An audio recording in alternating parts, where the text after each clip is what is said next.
Separated by cosmic cabinets, Brandon, Paul, and Logan are broadcasting the Breakdown Podcast live using their telepathic powers. My name is Brandon Miracle, broadcasting live from the Break Room Arcade. If you look south of me in the video version, you'll see the wonderful face of Paul Anderson, broadcasting live from the Break Room bedroom. If you look to the right of me in the video version, you'll see the wonderful face of Logan Welliver, broadcasting live from his parents' basement. With the soundboard this time! Yeah, we upgraded. Gale is now ready. Oh, we double upgraded, because his Gale is ready. We got Sean Chiplock here joining us on the show today. Hello, everybody. Wait, hey, get those telepathic powers on my head! Get it up! Stop! No, we're in, boy. We're here. They're non-refundable. Stop! Okay. Do you have your receipt? I do not. Yeah, you can't return it, I'm sorry. I mean, we could give you a gift card. Credit. I'll take a rain Store credit. Okay. I'll take a rain check, or if you could just deliver rain straight to California, that would be great. That would You be can fantastic. have all the rain we've been having. And are apparently having for 4 more days. Preferably purple rain. My wife is a big fan of Prince. She'd love if the rain could be purple. Oh, okay. Well, she might like my background then. Yeah, so we've got a lot to talk about today. For those of you who don't know, Sean, why don't you go ahead and introduce yourself and what you do? Oh God, I'm being put on the spot. I have did to it to you. perform? I've never done this in my life. Hi guys, my name is Sean Chiplock. Many of you may know me online as Sonic Mega. Yes, it is a reference to Sonic and Mega Man. There's a story behind that. I've been a professional voiceover. Well, I've been doing voiceover for just over 11 and a half years. I've been doing it professionally for about I want to say 8 or 9, but definitely full time since I've been coming to California since I moved out in 2012, 2013. And in the time since I've moved out here, I've added quite a number of pretty cool roles to my resume. Yeah. You know, they're so cool that I have to look up my own name because I can't remember most of them. You'd be amazed. So you may have heard me as the voice of Mishima Yuki in Persona 5. You may have heard me as Subaru Natsuki in the upcoming dub of ReZero, Starting Life in Another World. You may have heard me as Diluc, Jock and Jack, and Sylphid in the new Secret of Mana remake that came out. Kiyotaki Shimaru Monotaro in the Danganronpa series. But the big one that everyone brings up is Revali, Teba, and the Great Deku Tree in The Legend of Zelda Breath of the Wild. Never heard of it. Yeah, I don't know what that is. You know what? Actually, Is it it's on funny Switch? you say it's on Wii U and Nintendo Switch. But it's funny you say never heard of it because outside of interviews where obviously people have looked it up or anime conventions, the closest I have come to someone in real life recognizing what I do is when I brought up the fact that I voiced in the newest Legend of Zelda game. And the person responded, "Oh, I had a Nintendo." That's the closest I have come to people not within my age demographic knowing what I was talking about. Oh my god. Well, I mean, that's just, I guess, does that just come with voice acting? Obviously, I recognize a lot of voice actors because I look these things up, but it's like, Right. you know, you just hear a voice. And unless you're already an established actor who has done other things other than just voice acting. Steve Bloom, Matt Mercer, Tara Right. Strong, you know. Yeah. So You mentioned in your introduction that there's a story behind the name Sonic Mega. Gonna need to hear that. So 'Cause I don't when even know. when I was 12, and I wanted to make an account on the IGN forums, which you needed to be 13 in order Whoa. to sign up. So I clicked, Rebel. I understand and am 13 years old of age, so I was a rebel right from the start. But lo and behold, there was another barrier because I couldn't just do that. I had to make a username, whatever the heck that was. Oh my god, can't believe it. So I decided to come up with a brilliant username, and I was like, wait, what if I take the name of one of my favorite video game characters and the name of one of my other favorite video game characters, and I put them together? Oh, I can do Whoa. that. And I put them together. Let's see what happens. And miraculously, that name had not been taken, and it was better than having something like tilde XXX underscore Gokuroth 667 underscore XXX. So I went with it. Easier to say. And pretty amazingly, I have always been able to have the name Sonic Mega on every account I've ever made, except when I forget my login and I have to make a new account, and then I'll do like VA Sonic Mega, with one exception. There is a German music playlist site where someone took the name Sonic Mega before I did. So if you happen to be on, I think it was called Wave or something like that, I don't remember. But if you're on a German music collection playlist site and you think you've received a friend request from me because it's from Sonic Mega, I'm sorry to burst your bubble, but that is not me. I can't believe you outed my Goku username on the German website. I know. I've been hiding that. I didn't actually get a friend request from you there. Also a true fact, my forum signature on the IGN forums was a picture of Supersonic because, and I kid you not, my mental process was, if I put a picture of Supersonic before I get into a flame war, people will know that I'm invulnerable to bullying. I was not anticipating that. Pro tip, it didn't work. I got so salty. Oh my god. So, good lord. Before we move on, I want to talk about like how I came across you, and this was a long time ago. I think I was back in middle school, maybe just starting high school. That Tinder had just started up, hadn't it? Yeah. Mm-hmm. That's we were I mean, fast. You didn't swipe right, but I really wished. Yeah. So for those of you who are aware that we have a past in making Super Smash Bros. Machinima, you might know of a machinima called Smashtasm by current YouTube user Shippage. And Sean... Shippage has made huge strides. I'll let you finish, but... Oh my goodness. Yeah, he's got Starter Squad going right now, which I think is a fantastic show. If you haven't watched Starter Squad, do it. Extremely good performances. Extremely good performances. And Sean, you voiced a character in the Brawl version of that. Yes, I was the voice of, I believe, Pakari. He was, and I think he was supposed to be an Australian accented pit. But yeah, I really enjoyed that role, especially because I had to try and do an authentic accent, and I'm scared to listen to it nowadays. But I had a blast. Yeah, it was really fun. How long had you been doing voice acting by that point? Oh man, I'm gonna look up. I'm gonna cheat. I'm gonna look up Smashtasm on in a universe released between 2007 and 2008. Really? No way. It was a long time ago. That would have been right when I... The second season filmed in Brawl was between 2008 and 2012. So it was definitely during my college years. I want to say it was sometime between my freshman and sophomore year of college. Okay. So 2008, 2009. Yeah, I remember like being super impressed with your performance in that. Because, like back in the Machinima days, I say that like it was an era. It was an era. Don't even start, man. I mean, most of us, had poor quality mics. We had no experience acting, but you stood out to me. So at that point, like I just started following you. I eventually came across a YouTube user named Smashtasm Pakari that I thought was you. Turns out I was duped. The liar. No. Because it was the Sonic German Mega. website all over again. They got me two Germans. times. Those Germans. But yeah, at that point, like I just started following your career, and for 10, I guess it would have been like 8 or 9 years at this point, I've seen you grow, and it's been amazing. Thank you. Yeah, I'm a fan. Aw. That's So, my biggest fan right there. did you knock your webcam out? Video. Sean, come back! For those of you listening to the audio versions, Sean like picked up his webcam, and I'm pretty sure he just either unplugged it or broke it. Oh, is he coming back? Is he there? There he is. He was very shy. Here he is. Somebody clip that.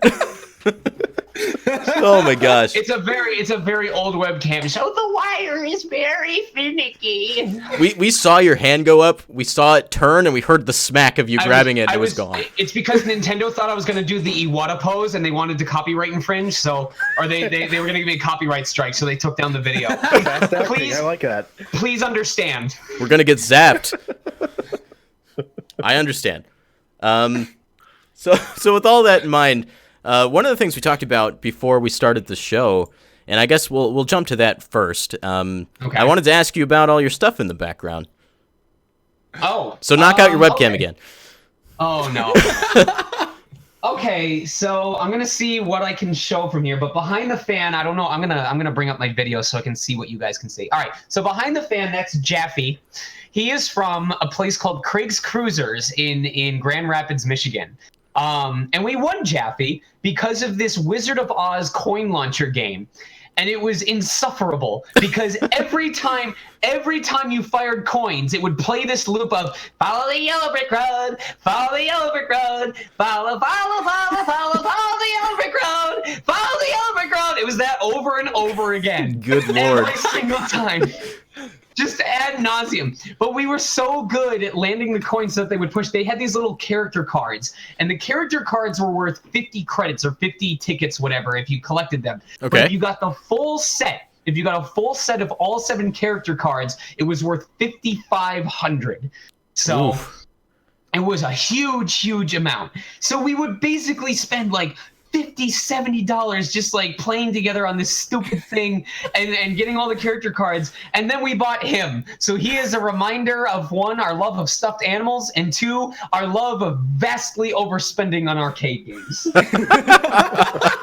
I think I remember like you tweeting out a lot about the 3DS badge arcade. Like back when that was still a thing. Oh my god. Okay, for those of you who aren't aware, there was this game called Nintendo Badge Arcade, and it was very heavily styled on Japanese crane games. And the idea was that you could win these little badges that you could use to decorate your 3DS home screen.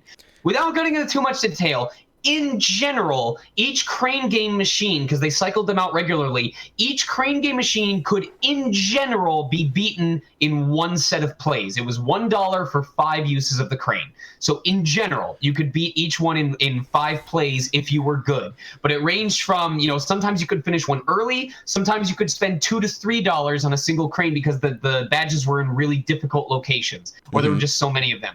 With that in mind, by the time I stopped playing Badge Arcade, which was at the same time that they said, we're not updating anymore, I checked my number of completed sets, and it was sitting at 1,279. Oh my gosh. It was at the point where, because it had that little trophy that like would update itself as you collected more unique badges or stickers. Mm-hmm. I was at a point where the game would no longer allow me to take a screenshot of the trophy I had because it was considered spoilers. How much, did you have to sink money into making it that far? It was absolutely, because it happened at one point. This is how it started, because I noticed if you cleared multiple crane games in the single play session, the rabbit would have progressively more impressed sounding phrases to say. So suddenly I had this thought of, well, what happens if you complete all of them? What is the max number you can do before he just repeats the same phrase over and over? Or does he have something special he says if you've completed all of the crane games that are currently available? So I did that. And at that point, it was like, well, now that I've done that, I might as well clear all the new ones as they come in. And it just cycled from there. It just kept going. Now, I wasn't putting myself in danger financially by doing this. I was in a position where I could afford to do this. But did I need to? No. No. I love that. It's kind of sad now that the Badge Arcade's over, but I'm sure your wallet's probably happy too at the same time. No, it's not, because Dragalia Lost just got announced, and I'm going all in on that. Because back when I was working for NIS America, there was a mobile game from Sega called Dragon Coins, which it got canceled like 8 months into its release, but I was addicted as hell to that game because the dragon designs were really cool, the concept was really cool, and the fact that you can play online multiplayer for the missions in Dragalia Lost. I was a huge fan of Phantasy Star Zero, and I'm a big fan of MMOs in general. So the fact that I can have these cool dragon abilities and stuff like that, and I can play online with these people on my mobile phone, it's over, man. It's over. It's done. That's it. I mean, close up shop. We're finished. The only reason I wouldn't is because in the beginning of October is when MapleStory 2 drops. And as the voice of the male Berserker class, I gotta rep my character, bro. I gotta do it. Yeah, it's important. I also want to make you know that you just made a best friend out of Paul when you said Phantasy Star. Yeah. Well, I only played Phantasy Star Zero, which was the DS game. I haven't played Phantasy Star Online or anything like that. So let me forewarn you. Yeah. I think the point stands for Paul anyway. I just love hearing Phantasy Star on the show. I'm the only one that knows. So yeah, let's take it into some of the questions for you, Sean. Like Okay. starting out, what actually was the catalyst for your career? What got you interested in voice acting? Being pissed off at Adult Swim. Really? Really? Yep, because it was about 3:23 in the morning. I was doing my dailies on Neopets while listening to Full Metal Alchemist in the background. And for the 25th time that evening, I don't know if you guys remember, like when they were like advertising their website using this, like, it was this guy who talked like this the entire time, and the screen was all neon colors. You know, it's like, go to adultswim.com. It's really cool. And I was getting so annoyed that they were just playing the same advertisement over and over and over again. And eventually I went, fine, Adult Swim, you win. I'll check out your stupid website because I'm so damn bored right now.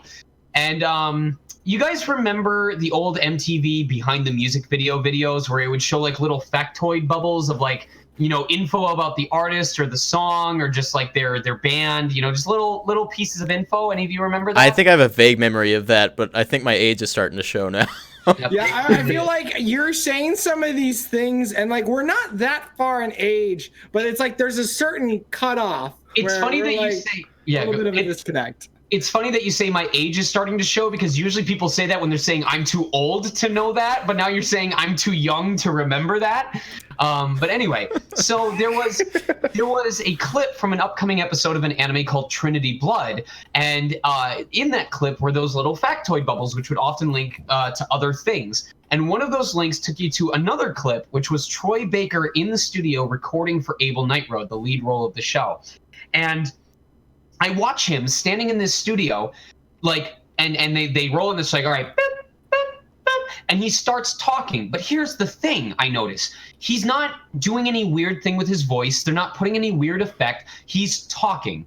And the character's lips are moving at the exact same time. And if I look at the screen of the character talking, but that's his voice and... Oh. That's a thing that people do. That's what he's doing. I want in. I was like, it was the first time in my life that something had just like lit up inside of my body that wasn't spicy food. And it was so amazing to me. It was at the time, it was, here's an outlet for all of this energy that I have, but it was this way to become a part of all these worlds that I played. And I had already been doing it prior to even knowing what it was, because my younger brother and I would play games like Bomberman 64, The Second Attack. My best friend and I would play games like Final Fantasy 13. No, wait, which one was, it was 12, Final Fantasy 12. And we would just take turns voicing the characters who didn't have voice acting. And we, up until that point, you know, especially with the Nintendo 64 era, we didn't realize what we were doing was voiceover, but now I knew, and I had already been a big part of it, and I wanted to do it more. So as of like January 1st, 2007, I told myself, I am going to be a voice actor. I'm going to get into this. In fact, I made a post on Newgrounds, and I even wrote it an updated post so that I could reference this in the future. I'll link it to you guys, and you can do what you want with that. But I made a Newgrounds topic, and I said, I want to become a voice actor for an anime before I die. It wasn't a lead role. It wasn't a recurring role. It was, I want to just voice act an anime before I die. And now I'm where I am today, and I'm still learning, but it's just really cool. I think about the guy, when Breath of the Wild came out, people posted about that guy who 10 years ago said, I want to move to Japan because I'd like to work on localization for Nintendo. Oh, yeah, I remember that story. You see him in the credits for Breath of the Wild. The voiceover version of that kind of happened to me, where I decided I want to become a voice actor, and 10 years later, I got to announce that I was Revali in Breath of the Wild. So, small world. What was that like first moment like when you saw your name in a credit sequence for something that you voiced? What did that feel like for you? Not for Breath of the Wild, but just in general? Yeah.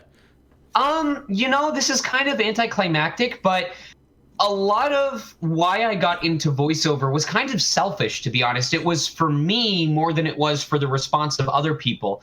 I've always really enjoyed audience response. Like, I used to write blogs on Zanga, but when it came to performance, voiceover was the way for me to have adventures and experiences that just aren't possible in real life. For example, in Fairy Fencer F, when you first meet my character, I'm trying to get a grandfather and his daughter to fight to the death.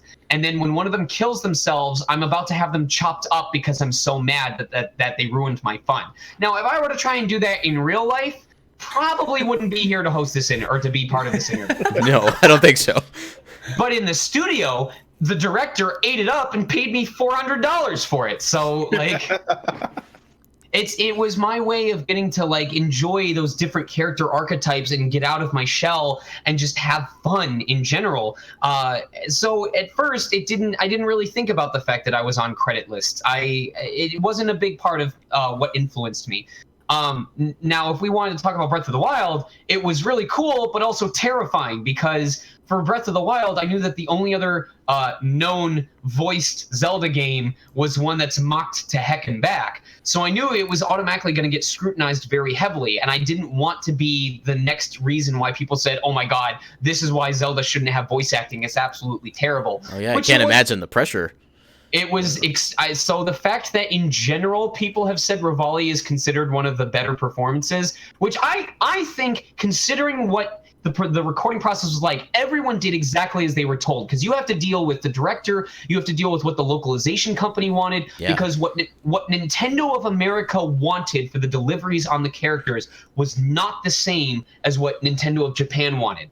Revali, this is the last thing I'll say, and then I'll let us move on. But for example, Nintendo, there's two types of cocky confidence. There's when you truly believe you are the best, and when you are just trying to convince others that you are the best. And it's my understanding that Nintendo of Japan went with the latter. They wanted Revali to really be that eccentric, flamboyant arrogance. But Nintendo of America wanted to go for that. No, he's actually worked really hard. He has earned this, and that's why he's upset at Link. He knows he is the best. So I went in a completely different direction, and that resulted in a different performance. So I'm just grateful that, in general, audiences really liked what they heard. Yeah, I'm among the people that enjoyed your performance, especially as Revali.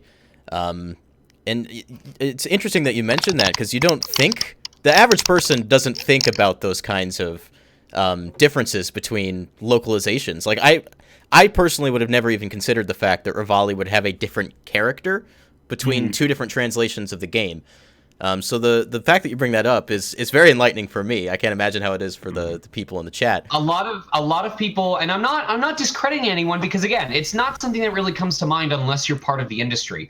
But a lot of people really just see the voice actor as the beginning and the end of a vocal performance. And they don't take into consideration the quality of the script, the quality of the studio, the quality of the director, the time that you have to record. You know, for example, there's times when I was QAing where we simply did not have enough time to give full attention to every area of the game. We had to only fix the major issues. There's probably times where the company who's giving you a project says, we need to have this returned to us in 2 weeks. So it's not necessarily the fault of the recording company, but if you're on a time crunch, you have to prioritize. So, and I'm not blaming anyone for that either. I'm just saying there's different situations. Like, every game is different. To kind of go along with that, are there any other like major misconceptions about the voice acting process you hear a lot that you'd like to clear up? So when people say, oh, this character's voice, doesn't really fit well for this character, why did they make him sound like this?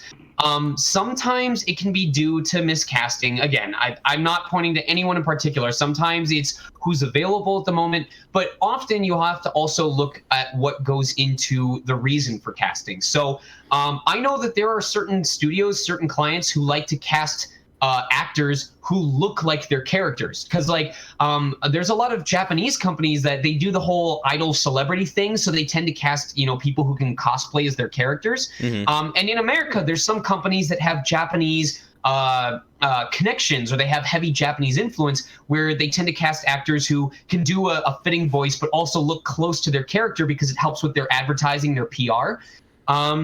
There are some studios that, or there's some cases where they want to cast an actor who would be a perfect fit for a voice, but they go, oh, we already cast this voice for this character, and they're going to sound too similar, so now we need to go for something different. There's all even actors don't know why studios make the choices they do. A running joke is the reason why when you go into an audition, you should do what you will have fun with, is because you can't really do what you think the studio wants, because no one knows what they want. There was a workshop I went to for a commercial company, a commercial advertising company, and literally the guy hosting it said, do what comes to you, because honestly, we don't know what we want yet, but we'll tell you when we hear it. That legit happened. Oh my goodness. You're making me think, because like I work in commercial production and advertising, and our company, we contract out to a West Coast based voice studio, and when I have to deliver them the script for whatever commercial or for whatever local clients we're working with, I don't often have the direction from the client to give them, and I just kind of have to wing it. Right. And I hate to say this, but only recently I started trying to provide more direct direction from myself personally, because I feel like I'm sending it out, and I don't know if the artist, if they feel like I'm not giving them enough, or what is that? How does that work? It's a team effort. Well, when I'm trying not to like make a divide here, but there are points in an actor's career, if they're experienced enough, where you can really just give them the reins and they'll be able to take hold of it. But there can also be times where, I'm an actor who technically I do better when I have direction. Like, I am capable of directing myself, but if you guide me to what you want, I can parrot it very well. For example, I struggled really hard with Revali. I thought he was going to be the easiest character for me to perform, but when Nintendo of America did that switch, because I thought he was going to be that arrogant cockiness, but Nintendo wanted the other way, I really struggled with that. And I had to really lean on my director, Jamie Mortellaro, to guide me into where Nintendo wanted me. But once I was there, it was smooth sailing. So again, it goes all sorts of ways. Some actors can just take the reins themselves. Some, the client can be really picky, and it's a matter of just listen and repeat. It's a collaboration. It's teamwork. It's all about a certain amount of give and take based on what everyone's needs are. That's amazing. That's perfectly well said. It's definitely insightful for me, and something to keep in mind as I continue in my own career. Yeah, it's also different, like, just quick anecdote right here. Not really an anecdote. But like, as a musician and someone who likes to write his own stuff, obviously if I'm writing my own stuff, I'm directing myself. I'm trying to figure out what's the best fit and what are the best sounds. But I've also considered the possibility in the future of doing professional vocal work. Like being able to, like, okay, here's a piece of music, and then like, okay, so and that, like, okay, so if you're in a choir or you're in an ensemble, you have to fit within a certain framework, and it's all about like following what the director would want. And again, I don't think, especially non-creative types, they don't think about all these different types of things. They don't think about the motivations behind all the songs, and the motivations be like, okay, why am I performing this little piece this way as opposed to another way, And it's a huge factor into getting more work in the industry, because it doesn't matter how good of a performer you are or how good of a creative you are. If you are difficult to work with, people won't want to work with you. There are studios in California that I know of that are very, very, very difficult to get in with in terms of being part of their audition roster, because once they have it's not elitism, it's just once they have their group of people, they like to use them over and over and over again, just because they've worked with them. They know what their range is. They know what they can do. It just makes the whole process easier. So, go ahead. And it also depends on how flexible you are. Like, on the fly, can you accurately or to a degree, change your performance based on criticism and direction? And that can be extremely difficult. And that's something that is learned over time. So the fact that you have 11 years in it has allowed you to get to a point where you have enough control over that part of your your skill, your talent, that it's obviously desirable and desirable enough where you're getting more of these bigger roles, these significant roles, so much that when, I remember when Breath of the Wild dropped and I saw your tweet, right? And the only reason I knew who you were is because Brandon was talking about you. You're like, oh, Sean, is voicing these characters in this game. And I'm like, who the heck is Sean? But now we know, and so. Yeah, that's right. Now you do know. Cool. Now you know. I remember, so I work in local TV news, and I was out on a shoot, getting ready to do a news story on I think it was a new bowling alley that was opening in some other neighboring town. And I just pulled out my phone just to check Facebook really quick before I went in to the building. And I saw, the thing is, I remember you making a Facebook post and as well as a tweet that you had something incredible, something that you had always wanted to do, that you're super proud of. And then months later, I was still wondering about that. And I pull out my phone, and just seconds ago, you had posted that you were a Revali. And I had a mini freak out right next to my car. And I immediately told Paul, because we were both fans of you by this point. Well, even before that, I think 2 days before that, I made a post on Facebook about finishing A Link to the Past. And I remember you commented on it with just a face. And I was trying to ask Brandon, what was that emoji about? And then 2 days later you announce that you're a Revali. It's oh, that makes so much sense. Yeah, that was a cool moment for us, as much as I imagine it was for you. I got it backwards. I gotta do, I think it's this one. Yeah, it's that one. I'm gonna do it. I'm gonna do it in the chat so people know what I'm doing. Everybody at home will see it too. Well, let's address a couple questions coming from the chat. Dreamdrop's asking, what was your favorite moment that you worked on during your work with Breath of the Wild? Favorite moment. Okay, so part of how I got cast for Revali, first of all, the interesting people need to know is that I was not cast for Revali to begin with. The only character I was cast as was the Great Deku Tree, which in itself is incredible because that was a character I specifically chose to audition for, which it was codenamed, so I didn't know it was him, but I chose to audition for him so that I could try out a character voice that is outside of my normal range. I wanted to challenge myself. Mm-hmm. But anyway, I'm in the booth, and they say, hey, while you're here, we're still trying to get options for this other character, Revali. Would you like to do some reads? And I said, hell yeah, because I knew I had a feeling it was related to one of the characters I auditioned for, and I really liked their personality. So I said, sure. And they show me a sample scene, and I see this beautiful bird boy on the screen. Bird boy! And the first thing I do, this is the first noise that comes out of my mouth as I'm watching this scene unfold. I go...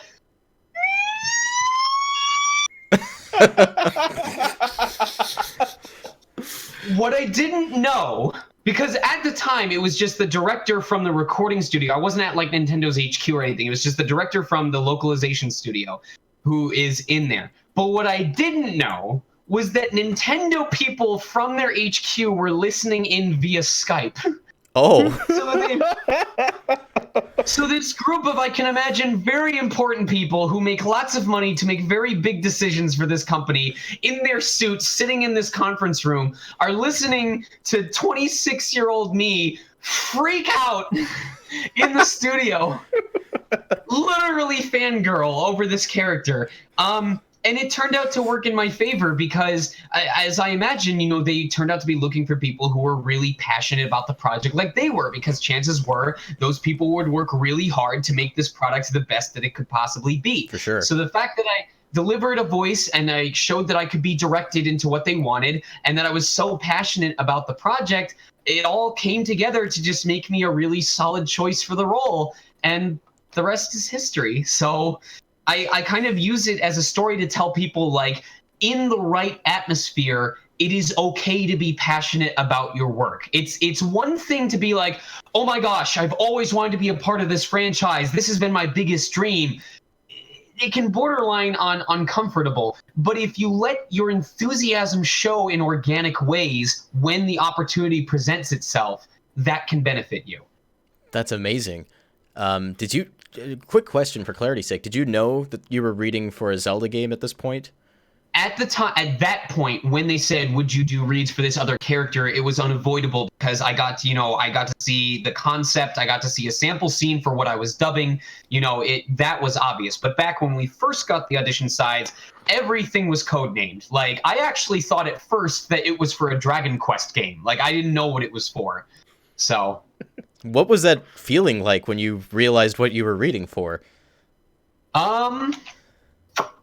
Like I said, I was both super excited and super scared because like I said earlier, I didn't want to be that concept of, oh, here's yet another example of why Legend of Zelda should never have had voice acting in the first place.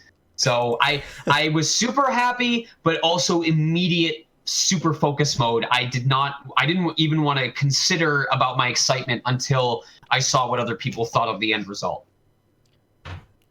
Well, I think the end result turned out fantastic, and your enthusiasm and your passion for your work definitely shows in that. Thank you. We have a question from Nikolai. He says, "Hey, Sean, younger voice actor here. Agent wants me to move to LA so that I can be closer to them. My question is, do you have any tips on how to get involved with people from the industry? Bang Zoom, NISA, etc." Time and consistency and money. The first one, the money is a big one because, I'll start with time. When I first moved out to California, the only connection I had was Bang Zoom. Actually, I'm going to see if I can load up something because I swear to God, this is going to be super helpful. Documents, PowerPoints. I'm not crazy, only 5 of me are. So I'm going to see if I can take a screenshot of this and send it to you guys, and then you guys can provide it to the chat. So when I first moved out to California, my only connection was with Bang Zoom. And the only reason I had a connection with them was because in 2009, right after my freshman year of college, I participated in the AX Idol AX Idol voice acting competition. I remember this. And I happened to win. And they said, "When are you going to be in the area?" And I said, "Not for 3 years." So when I moved out, I started out with Bang Zoom, where they started bringing me in for like Walla Productions. They brought me in for, and it started as unnamed characters in the background among a group. Then it was one-time unnamed characters in the background as part of group. Then it was recurring background characters that weren't named. Then there was a background character who didn't have a name, but you got to hear him individually. And then suddenly it was a recurring background character. It was small steps as I gained trust with them of, can you show up on time? Can you take direction, etc. And then slowly I would get to play as minor roles for characters in games that were part of other companies, whether it was Exceed, NIS America, Aniplex. And all of a sudden, as I worked for these other companies, now all of a sudden, these companies knew that I existed. So, for example, I recorded a role, I recorded as Ozma, Gruda, and Leo for a company called, I think it was that NIS America? No. I think it was for either Exceed or NIS America for a game called Ys Memories of Celceta. And nothing came of that until 2 years later when one of the localization people, Brittany, said, "Hey, Chiplock did voices for us way back when for this game called Ys Memories Celceta. I remember him. I think his voice would be a good fit for this character," who turned out to be Reen Schwarzer for Trails of Cold Steel.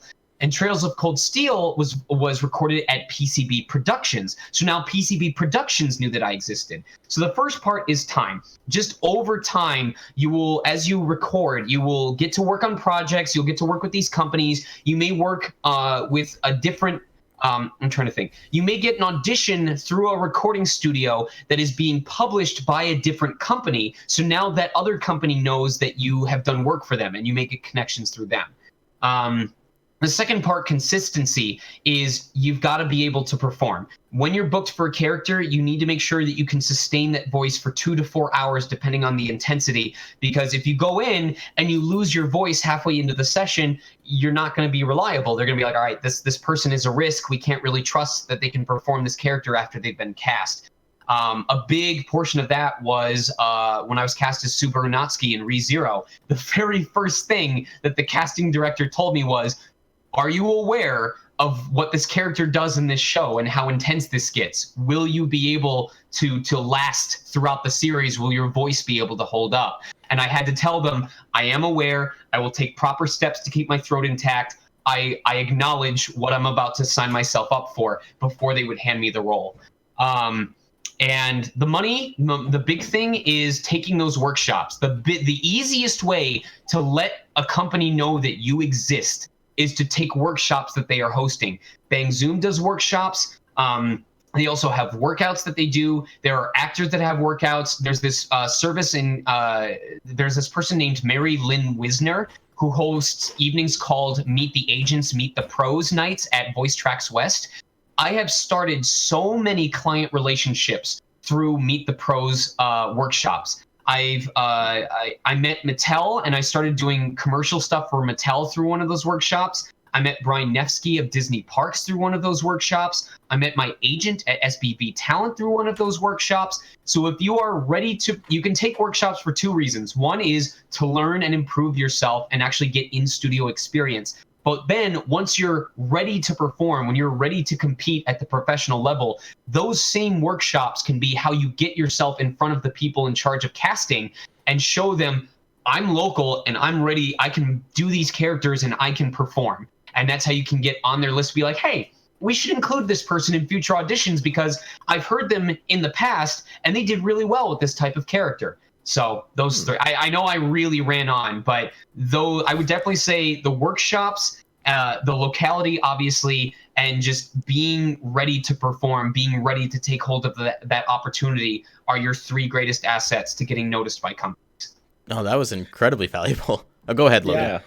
Also, that sounds like practical information for just about anybody, right? Showing up on time shows that you're serious about it. And here's the thing, like, I've had my first like real big boy job, right, for the past year and a half, and it's done a lot for me, and it's allowed me to get into the door. But it's also a really, really relaxed work environment. My boss, bless his soul, is just the most easygoing guy. But in the industry, and let's assume that I want to continue in the industry, which is AV, audio and stuff like that. Most places are not like that. And I realize that, and it's a challenge, especially when my natural state is to be very, very relaxed, right? I like being easygoing. I like being able to show up 5 minutes late and nobody says anything because nobody cares. But that's not the case. That is just not the case. And so you have to deal with the reality of the situation. And if you're not willing to deal with the reality of the situation, you're not going to move forward. So a lot of my life in the past like year and a half has been coming to terms with the fact that I'm going to have to step it up, and I'm going to have to deal with that. And so being able to show up on time and perform when you need to perform at any given moment. And so for me, that's like client relations. It's having a good face and acting, to make sure that I am convincing them that everything is under control, right? Yep. And then also being able to follow through on that word that I can perform, right? Yep. And so same thing with voice acting, same thing with, anything. You got to be diligent, you got to be consistent. And those are things that I'm working on now. And those are things that I would encourage anybody to work on if you want to be success in your field. One of the first slides I have in my PowerPoint when I talk about being successful in voiceover, one of the first slides is that I said, the more I wrote about what it takes to find success or to have a better chance at success in this industry, the more I realized that the qualities and characteristics of someone who is likely, not guaranteed, but likely to be successful with voiceover are really the same qualities that would make you more likely to be successful regardless of what industry you're in. Self-drive, professionalism, persistence, consistency, confidence, the ability to work with people, the commitment to spending hours on your free time studying your craft. All of these things are not unique to voiceover. It's just, it happens to be, for me, related to voiceover. But if you took all of these characteristics and you applied it to woodworking or Twitch streaming or Tinder browsing, you'd find success anyway. Yeah. That's how Brandon found me. Yeah, exactly. Yeah. Yeah, and then we've been persistent and we put ourselves out, and that's part of the confidence, right? Is we have gone out of our way to approach people who, if you don't do a lot right off the bat, like you're like, well, why would these people ever listen to us? Mhm. But I mean, previously we've had Roger's base on, if you know Roger, and he has quite the following. And so the fact that he got back to us and he agreed to be on the show, that was huge. And then it also spoke to me that it's like, wow, I could do more of this. And I'm so much more capable than I think I am. And so even if you don't feel like you're at a place where you can be consistent and where you can show up on time, that doesn't mean that you can't get there. And so like anybody listening who's wanting to do something incredible with their lives and incredible to you, it doesn't have to be incredible to anybody else. It could be like voice acting. It could be, I want to do game design. I want to sing. I want to do whatever. Like, start now. Do the things that you can do with what you're doing. Even if you're still living at your parents' house and your parents ask you consistently to do your chores, do that, because that bleeds over, And so just keep doing those things.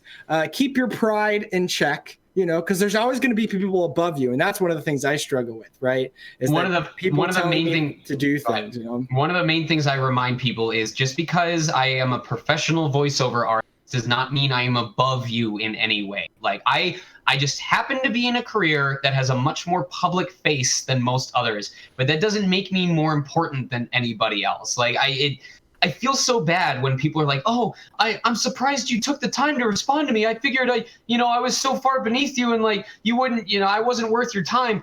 No, dude, I'm just a dude, man. We're just people. We're all just people. Literally, I go out for 2 hours and I record for a game I got cast in, and then I come back and I spend $300 on Badge Arcade because I have no control over my life. Paul, I'm gonna toss it to you to go ahead with the next question. Yeah, I was wondering, how is voicing a main character like Natsuki Subaru different than voicing a supporting role? I don't know if it's a good answer or a bad answer to see that I don't really see much of a difference, because one of the first instances of voiceover, one of the first roles I had was Diabelle in Sword Art Online. And the only reason that role happened was because of Crispin Freeman, because I paid for one of his one-on-one workshops because I wanted help with the audition. And he helped me with my audition for Kirito, which ended up going to Bryce Papenbrook. And at the end, he said, "What was this other character you mentioned?" And I said, "Oh, well, there's this side character named Diabelle who shows up in one episode, but I wasn't really interested in reading for him because I'm more interested in Kirito." And Crispin looks at me and goes, "Why not?" And I went, "What do you mean?" He's like, "You got the audition sides. Why not send in for it? It's not a guarantee you're going to get this Kirito character. So as long as you've got 2 chances to be a part of the show, why not take both?" And I went, "Yeah, all right. Yeah, let's work on it." I ended up getting cast as Diabelle. I wasn't cast as Kirito, but I got Diabelle. So even though I wasn't part of a major character, even though my character only showed up once, tried to kill Steele, and then got his ass handed to him. Sorry, am I allowed to say that? It's fine. Okay, got his butt handed to him.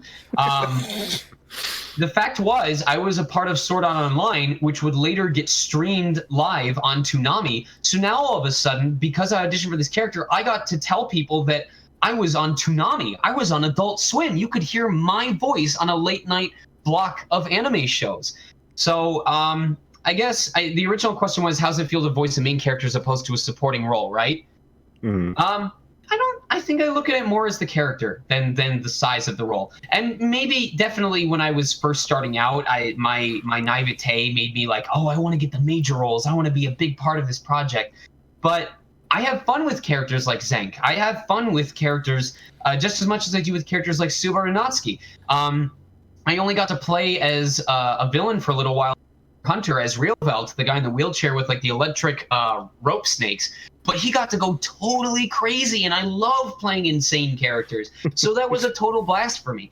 So it's not, I enjoy when I get to play a role that carries the show if I'm a good fit for it. But I'm not all perturbed about playing a smaller support role if it's a role that I know I get to do well, because I'll troll forums from time to time, and I'll see people post about like, who are your favorite voices in East Memories or East 8 Lacrimosa Donna, because I loved Chiplock's performance as Hummel. So if you do good work, people will notice you regardless of the size of your role. So that's really what my focus has become, is no matter what role I do, I want people to recognize it as being a good performance, because I think that's more likely to lead to future cast opportunities for me to be cast than if I just play the big role over and over again. You know, it's not a guarantee, but it's what I like to hope. I like to hope that my track record will speak for itself and build upon itself.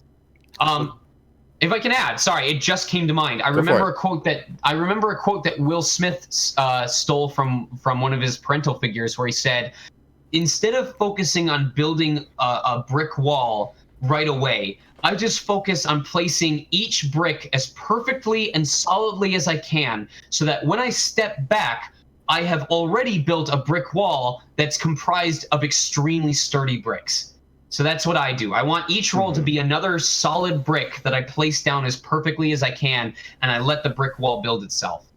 It's funny that you mentioned that, because all these small roles, they do add up. And at this point, we've been following your career, for basically as long as you've been doing it, and your voice has just become so iconic that I was watching Toradora the other day.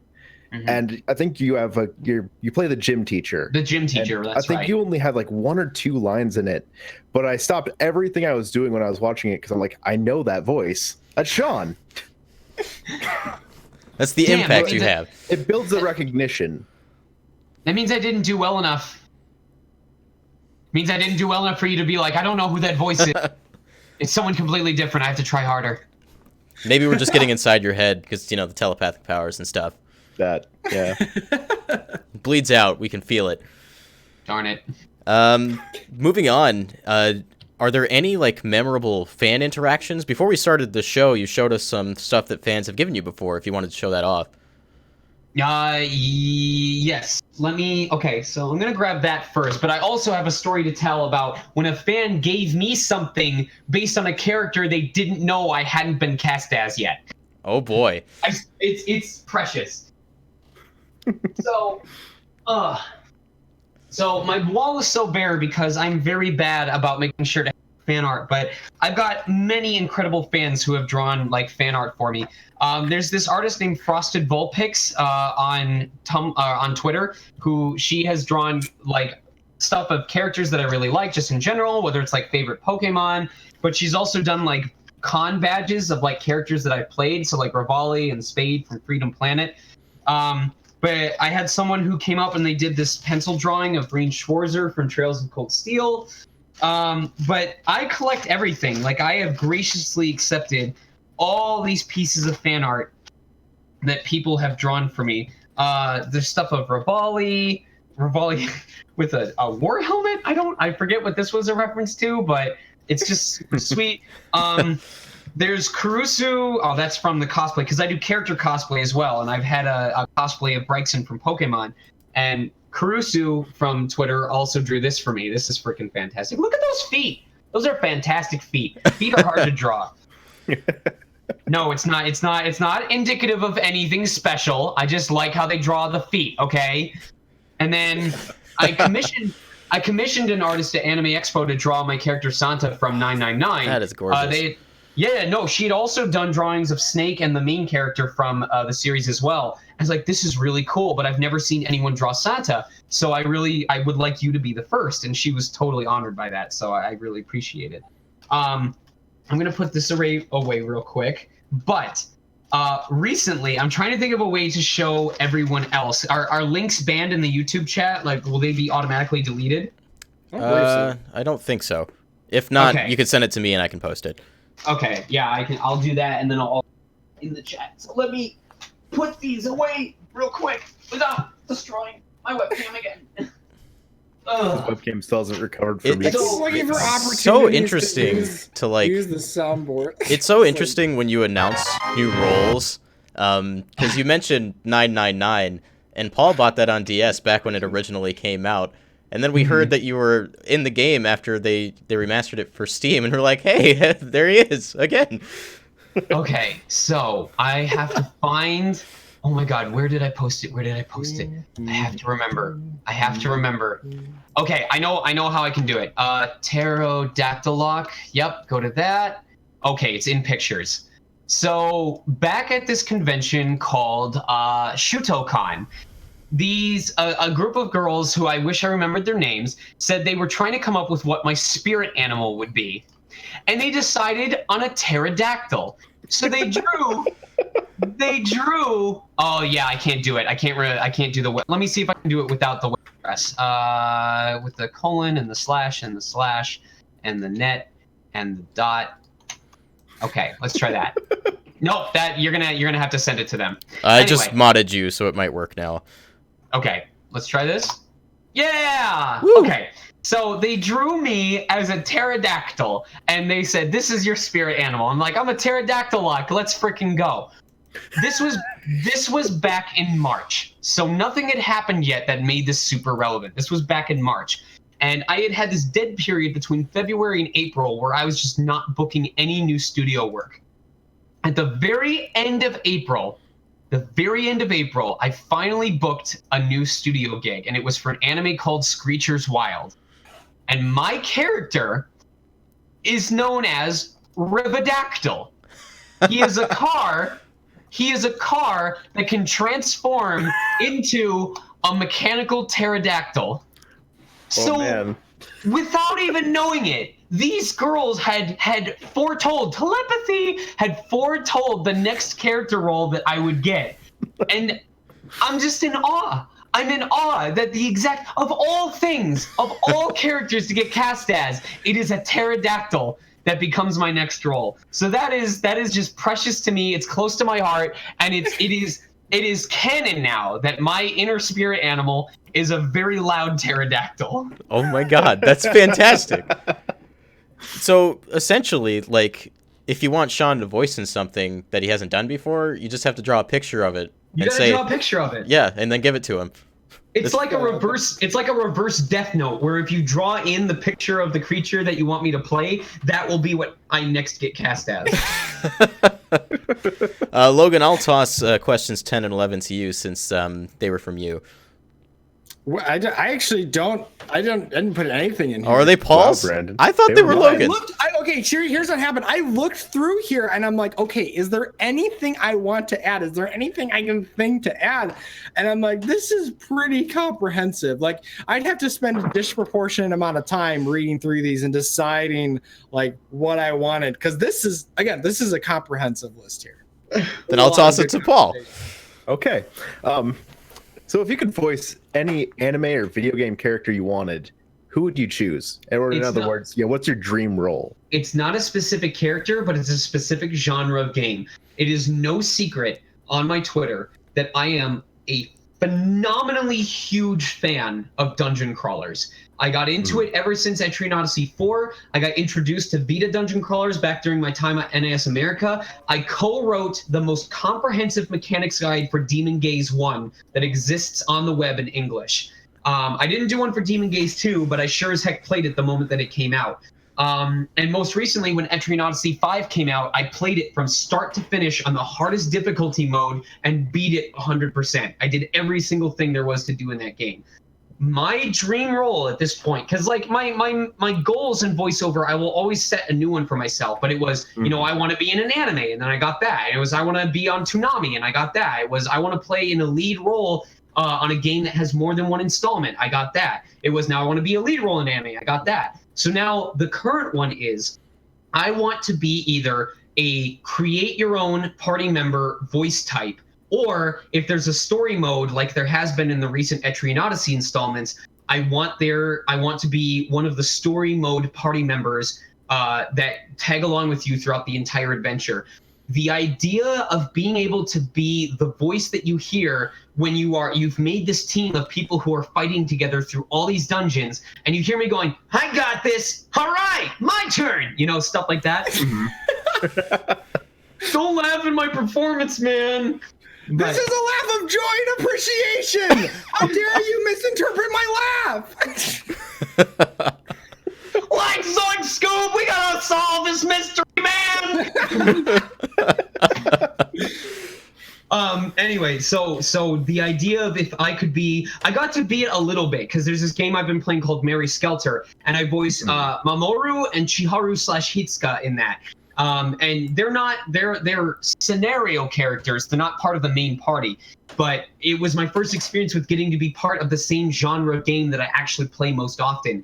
If I could be in a dungeon crawler, if I could be in Etrian Odyssey Nexus, the next installment, which I think is going to be like the last Etrian Odyssey installment that comes out, at least as far as handhelds. Oh my God, it's been my major dream. Like that is it. That is what I want, is to be a major role in a dungeon crawler. That's it. That's what it is. So for those of you who are listening right now, that means go ahead and draw some fan art and then send it off to Sean. We're going to make it happen. Draw some fan art of which class I would be in Etrian Odyssey Nexus. There you go. Problem solved. Please, and then send it to me. No, this is a real request. So I can send it to Atlas and be like, hey, these people want me as a character. They're asking for me. It's not what I told them, but I'm going to pretend it now. And then, Logan, I'll have you ask the last question. I will ask this question, but I actually did think of something that I will ask you after this. Okay. Because this is actually something that I also personally struggle with. But before this question, what's it like to hear your voice in these works? Well, it doesn't happen as often as you'd think, again, because dungeon crawlers are the genre I play, so in a dungeon crawler so I can actually hear myself. Right. And I think I touched on it earlier when I said it's both exciting and terrifying, because now I'm at that point where I get to voice in very high-profile games, so I have confidence in my abilities, but I'm hoping that the audience enjoys the performance as much as I enjoyed giving it. Does that make sense? Mm-hmm. Yeah. Mm-hmm. So I don't know. It's just one of those things where I kind of I try to keep myself so busy that I don't have time to much time to reflect on past performances beyond, what did I do well? What could I improve from it? But in terms of, it's both great and bittersweet. And I'll give examples of both, because I have examples of both. For Breath of the Wild, it's great to hear my voice in the game because, I get to think about the fact that I'm in this giant game, that I was in a flagship title for Nintendo Switch, the first canon voice Zelda game from Nintendo America. That's a permanent part of my legacy. That's freaking cool, man. And it's just the pride that I feel in knowing that I was trusted by Nintendo to be a part of the vocal cast for a game that they clearly were selling very hard when it came out. And then I look at stuff like ReZero, and I am so proud of what I did as Super Natsuki. I'm so proud of how far I was able to take the intensity, how I was able, I'm relatively proud of what I was able to do for the scenes where you had to show vulnerability, where I had to break down and cry, because let me tell you, there's only two modes of crying when it comes to vocal performance: authentic and not authentic. So, but at the same time, it's kind of bittersweet because I've heard all of these things about how the DVDs for ReZero really weren't of great quality, and it just feels like the show isn't being given much marketing or much advertisement in favor of other stuff. And so I am proud of what I did, but I don't want to force people to be proud of it for me, because if the show isn't going to get that much attention, it's not in my power to try and force it into the limelight. So I don't know. Again, I just try to focus on, I feel like if my recognition is going to come from a performance, it will come from people recognizing the performance, the people who chose to watch the show or play the game, not from me or other cast members saying, hey, you should play this game, you should watch this show, because it's the hot thing right now. So, yeah, maybe once I start to hear myself in more stuff, I'll be able to answer that question more thoroughly. But I so far have just looked at it from a professional standpoint. It's right. Did you do this well? How did you approach this character voice? What could you learn from this? What can you do better for next time? I'm always always looking forward to what can I do for next time, because I don't want to rest on the laurels of a previous performance. I want there to always be something new for me to talk about, something else for me to add to my portfolio. Yes. Yeah. No, that's great to hear. Because again, as someone who is always looking to do, and I think it'd be really silly. I think it'd be really silly not to think about that, because like what's the point unless you're constantly improving, you're constantly besting yourself. Like hitting a plateau, that would be really discouraging, like to find yourself at a point that you're like, oh, I can't get better. And so I don't think there's ever a point where people can't be better or do something different and stretch their skill set, or for voice actors, do something that's out of your comfort zone, because and like it's different, especially in regards to the industry. Let's presume for a moment that you actually cannot get any better. Let's pretend you're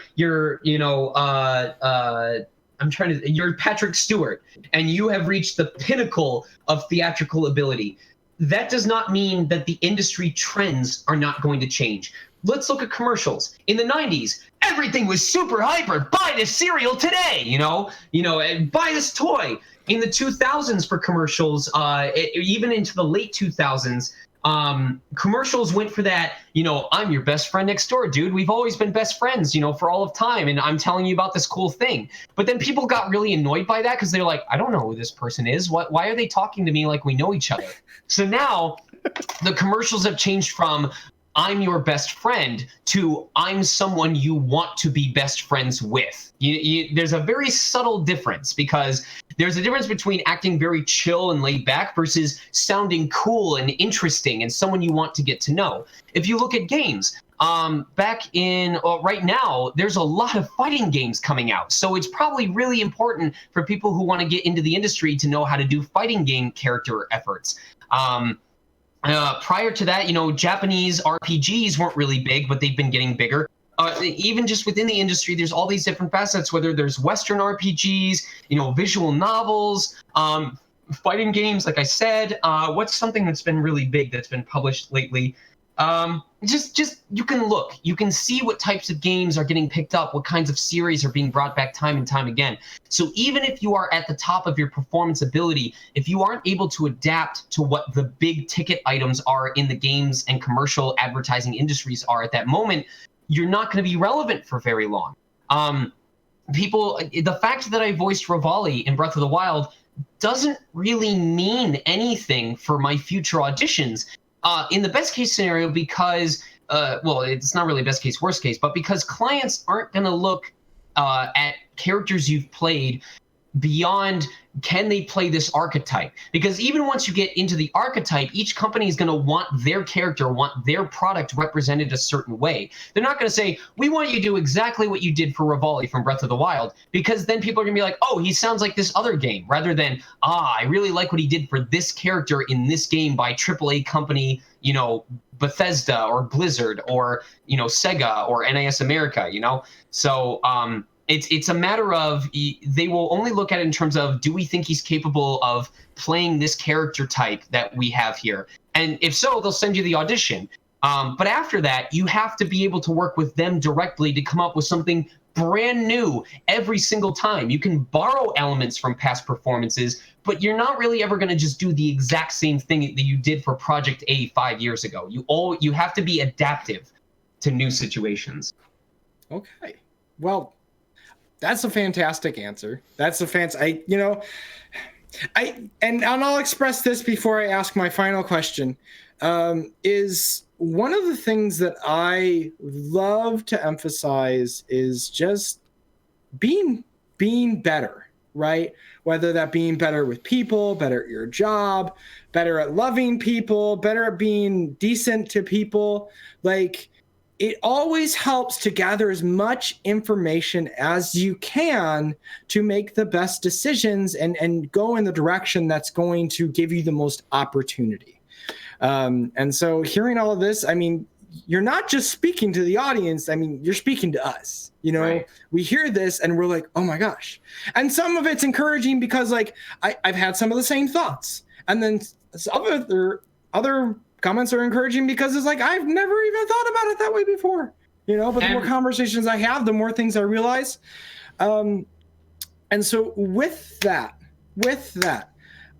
I want to ask you, how throughout the years have you stayed motivated, especially in times where things don't feel like they're moving very quickly and you don't feel like you'll ever make it because it's like, oh, this trajectory that I'm currently moving at it doesn't seem like, I'll ever get to that point? This is the selfish answer. And this is because a lot of times in workshops, they'll say, if you'd rather be doing anything else than voiceover, go do that instead. And this is where the selfish answer comes in, because that hasn't gone away. There are still times when I get really doubtful of myself. Like during that period from February to April where I was not booking anything, I didn't know what to think. I literally had a case. I had temporary, but it was a depressive episode. It was really bad. And I'm so glad that my fiance/wife was there to be at my side. But every time that I have had the thought of maybe I'm not cut out for voiceover, maybe I'm not as good at this as I think I am, or maybe I'm not worth it. Even if it were true that I didn't have the skill set to become as good as Patrick Stewart or Ian McKellen or someone like that. Any time that I think of not auditioning for stuff, it just doesn't register, because there will always be something that comes along that I see and I go, holy crap, I want to be a part of that. Whether it's Breath of the Wild or Demon Gaze or Etrian Odyssey, there will always be some show. There are still auditions for shows that I get, and I see the character breakdown, and I've never seen this show. I've never heard about the show prior to this audition side. And I see a character and go, oh my God, the fun that I would have if I were cast as them. And I remind myself that will always happen. There will always be another case where there's a project that I hear about, or a show that's getting produced, or an audition that I get that I want to be a part of. And that will always keep me invested in this industry. And the moment that I lose that enthusiasm, the moment that I stop being excited about the opportunities that I have before me, that will be when I truly stop doing voiceover. And it is my goal to die in the middle of looking forward to something, because then I'll know that I've actually lived a full. That's fantastic. I don't think I could have said that any better. That is advice for a lot of people, to be honest. Like we said this time and time and again, this applies to anything that you're doing. Like for us, me and Paul, we've been, online and making videos for almost 10 years. We're coming up on 10 years very shortly. But that hasn't stopped us. We just hit 700 subscribers, and we're going to keep moving forward with it. And I like the way that you said that. If you ever would be rather doing anything else, maybe you shouldn't be doing it, or, being in that kind of mindset. It really speaks to me, because there'll be days where I'm frustrated and I don't think that I'm cut out for it. But then I think about it. I'm like, well, I work in commercials right now, so obviously somebody thinks I'm good enough. Having something to live for makes it a lot easier to put off dying. Yes. Yeah. I'm going to put that on a motivational poster for you. So, and I guess I want to talk a little bit about my own motivations, because again, this is something that I think just about anybody struggles with, right? But sometimes you feel like you're the only one who struggles with it, because we're also self-absorbed sometimes. Mm-hmm. And I would encourage anybody, if there's something you want to do, find every reason to do it. You don't need just one reason. And so when you have 3, 4, 5 reasons, the more reasons you have to do something, the more motivated you are to do something. And so I can say one of the biggest motivations, about this channel and my motivations to create video content is the fact that I don't have to do it alone. I get to do it with Paul, and I get to do it with Brandon, and that's not for everybody. Not everybody thinks or functions the way I think, but I'm a very social person. I would much rather create in a room with 3 or 4 other people than create alone. It's why I like to do music. It's why I would, I'm looking to move to St. Louis here pretty soon because there's more connections, there's more people I know, and so there's more opportunities. So find every reason you can to do the things that you want to do, and that'll, not again. There's no guarantees, but it'll increase the likelihood in which that you'll be able to do those things. One thing that I noticed has helped in my, especially when it comes to freelance projects, is passionate people attract other passionate people. A perfect example is Winds of Change. Winds of Change is a visual novel story being created by Clace, at Clace on Twitter. And originally, Winds of Change was just going to be a straight text visual novel.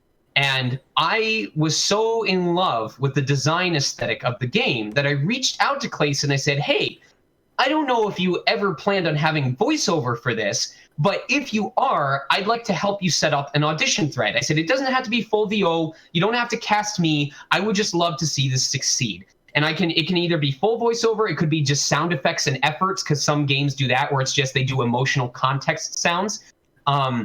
And originally, he was interested. He's like, you know what? I'll look into doing like the emotional context sounds. I think giving the characters a vocal life will help it out.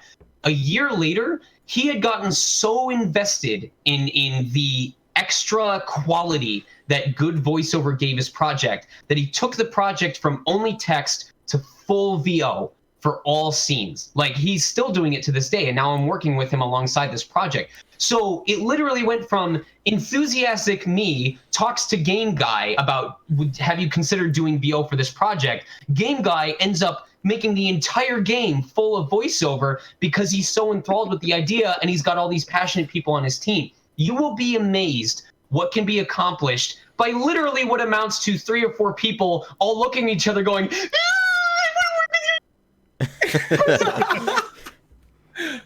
You'd be surprised. You'd be surprised. So just be passionate. Be passionate in what you do.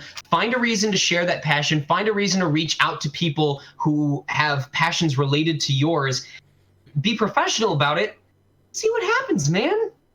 Freaking A. If Freedom Planet 2 is coming out, for the original Freedom Planet was cast on Voice Acting Club. A bunch of us who recorded for the first game are now working professionals. We were amateurs back then when the first game came out. I used to audition on that website.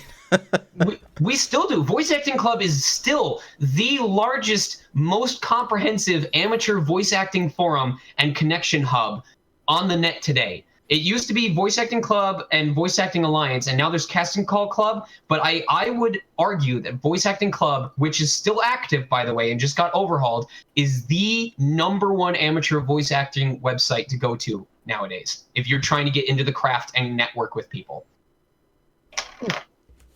Remember that. So I will type it up in the group right now, because if you ask me what should I do to get into voiceover, that is one of the first sites I'm going to give you.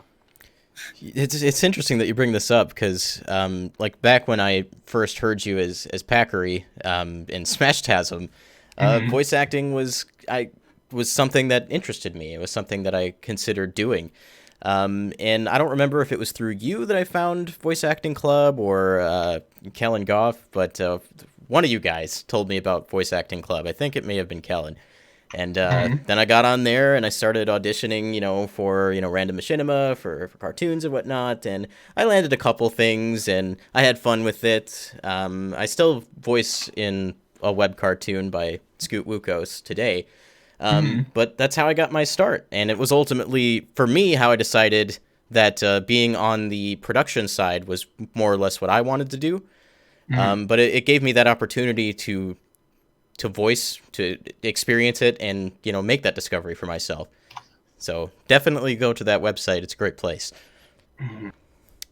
So that was a fantastic interview, Sean. You have great answers and very comprehensive. It's definitely helpful for, I imagine, everyone here.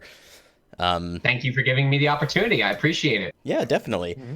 But we would like to talk about all the games, movies, anime, TV, all that stuff that we've been doing over the last week for the second half of our show.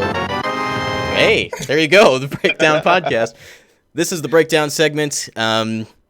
Usually we start with movies and TV, but I didn't actually do any of that this week. So, Sean, I'm actually going to toss it to you.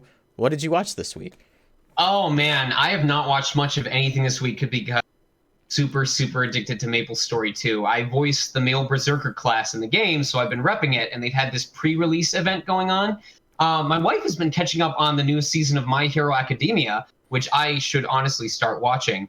But I'm also what? Okay, so for the past few weeks, is it me and Brandon?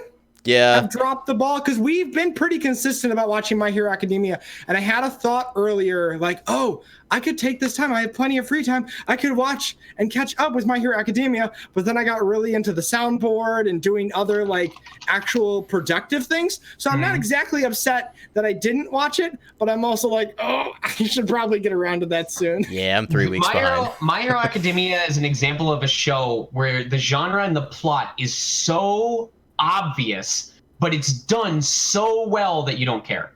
Like you don't care that it's so obvious. You're just like, oh my god, the heroes are gonna win, they're gonna do this thing, and they're gonna come at the last second and save them, but god, it's all so beautiful. Get out of here, Minetta, no one cares about you. Yeah, like there's all these like YouTubers who talk specifically like about shonen anime. We talked about Roger's Base earlier, and he's big into One Piece. I watch shonen anime because I know what I'm getting myself into. So definitely buy the books as far as that goes. I also have seen the upcoming trailers for that boxing anime called Megalobox or something like that. So I'm gonna want to check that out. Logan might like it. Continue. That's it. I want to check it out. It's really good. I watched it as it was airing. I watched it through Crunchyroll, and I loved every minute of it. And it was great because it was interesting to pace because so many of these shows I'm watching. Obviously, there's season 3, there's season 4, season 5. Megalobox is like, here's 13 episodes. There you go. And I'm like, what a great change of pace. And it was like, it's also like. It's like if you took all the best moments from like a 5-season anime and then just like cut out all the crap and then just here's 13 episodes of just pure boxing bliss. Yep. And boxing bliss it was. So that's all you watched this week, Sean? Yep, pretty much. All right, Paul, go ahead and toss it to you. All right, so starting off, I was just kind of looking for a fun movie to sit down and watch, and I landed on Tucker and Dale versus Evil. I love this movie because it had been a long time since I had seen it. So essentially, you have a group of college kids going on a camping trip for the weekend, out in the woods, middle of nowhere, and they keep coming across these two hillbilly-looking people, Tucker and Dale, who bought a cabin in the woods that's super run down, but it's their dream to have a vacation home. So they're drinking beer, they're fishing, just having a good old time, and you keep getting this like the perspective of both groups, because they're just out to have fun. They don't really mean to bother anyone. They're just really cool dudes. And then the college kids are terrified of these people. They just keep projecting onto them that they're these psychotic murderers and they're just out to kill them all. And so because they keep like overblowing the situation, the college kids start dying. And so to Tucker and Dale, it's, oh my god, these college kids are just killing themselves on my property. What is going on? And the college kids are just like, oh my god, they keep killing us, even though they're actually just killing themselves. Isn't there one death where like a dude just like jumps into a wood chipper? Head first into a wood chipper. And it's the juxtaposition of like the two perspectives is just so hilarious. And the situation just keeps escalating. And just when you think like, this can't get any more ridiculous, it always finds a way. It always finds a way. That's Tucker and Dale versus Evil is a really solid film. I mean, one of the main themes of it is not judging people by appearance, and they just play with it so well. I think one of the last. Well, I'm not going to spoil that, but if you don't mind a bit of gore, like Brandon said, one kid jumps into a chipper shredder head first. If that doesn't bother you, this is a hilarious movie, and I highly recommend it. I think it also helps the context of the film, right? Because it's obviously like a black comedy, so that makes it a little bit easier to digest. Yeah. So after that, I sat down and my family was watching Before I Fall, and it's essentially a Groundhog's Day type film, where end of the day the person wakes up at the start of that same day again, the next day, and there's some type of revelation that they have to come to, some change they have to make with themselves in order for the day to stop repeating. And in this case, you have the popular clique at school, who are just really awful kids, mean to everyone around them, and in a lot of the cases, they can't even explain why they're mean. They just are. And so you have to, the main character has to slowly learn to be a decent human being to these people around her. And there's one central action that ultimately needs to be changed in order for the day to stop repeating. But the ending, without spoiling it, puts a nice twist on the genre. So, and what was it called again? Before I Fall. Okay. It's not movie of the year for me, but it's worth a watch if it's on, you know. Where did you catch that? My family was watching it. I think we had like a free premium movie channel weekend. Oh, okay. And so my dad just records every movie that sounds remotely decent, and that was one of them. Hey, it makes for a good movie night. Yeah. But that was it for me this week. And then Logan, we'll toss it to you. Well, okay, so I've been at home, not my apartment, but my parents' house, with all my siblings for the past few days. And so you kind of fall into old habits, and one of my old habits is falling asleep to Futurama. And I kid you not, I've seen the entirety of Futurama maybe 15 times. I've lost track. And so I've done a lot of Futurama watching. The jokes don't get old. They're always solid. I don't know why. I am obsessed with like anything animated, right? Anything animated. Like if you give me a choice between watching an animated film and a live action film, I'll probably choose the animated film, even if it's a worst film. I'm obsessed with adult animated shows as an adult because obviously that kind of humor appeals to me. Futurama, always a classic. Falling asleep to episodes where Bender is posing as Flexo, who is another bending unit, and the only difference is Flexo has a little detachable like a goatee, and he's trying to test this woman who's really into him by posing as Flexo, who is her like ex, right? But then it's like self-defeating because then she falls for Flexo again and all this other stuff. And so he kind of just put himself in that own situation. Outside of that, not adult animation, Steven Universe. I have seen the first 3 seasons, but I haven't been keeping up because the episodes kind of drip very slowly out, right? So I decided I wanted to start watching it over again. So I watched the first episode again, and that's really fantastic. Steven Universe is it's a very wholesome show. I love wholesome shows. Anything that's like, oh, you can do it, I'm just a sucker for it, right? Outside of Steven Universe, I also watched a little bit of another fantastic modern show that's geared towards a younger audience, The Amazing World of Gumball. And I love Gumball. And I watched the first episode, and I will never get over the first episode of Gumball because I think it's iconic. It is so iconic. It's called the DVD. And so it starts off where Gumball's sitting on the couch and he's just lounging, and his mom's like, okay, you got to gather up the DVD because it's due back soon. And this is probably something that not a lot of younger kids have experienced, but like obviously I remember going to Blockbuster and renting a DVD and having to return it. But turn after turn after turn, like everything goes wrong, right? And it's so funny because he walks in the kitchen to see what Darwin's up to, and he realizes that Darwin is using the DVD to cut a pizza. And so it's got cheese all over it, and he yells at Darwin, what are you doing? That's not a pizza cutter, that's the DVD. And he goes, like, I don't care, like, whatever. And so he tries to clean off the cheese with a sponge, but he uses the green scrubber side and scratches up the disc and ruins it. And then afterwards, something happens and it flies up in the air and then it falls into the garbage disposal in the sink.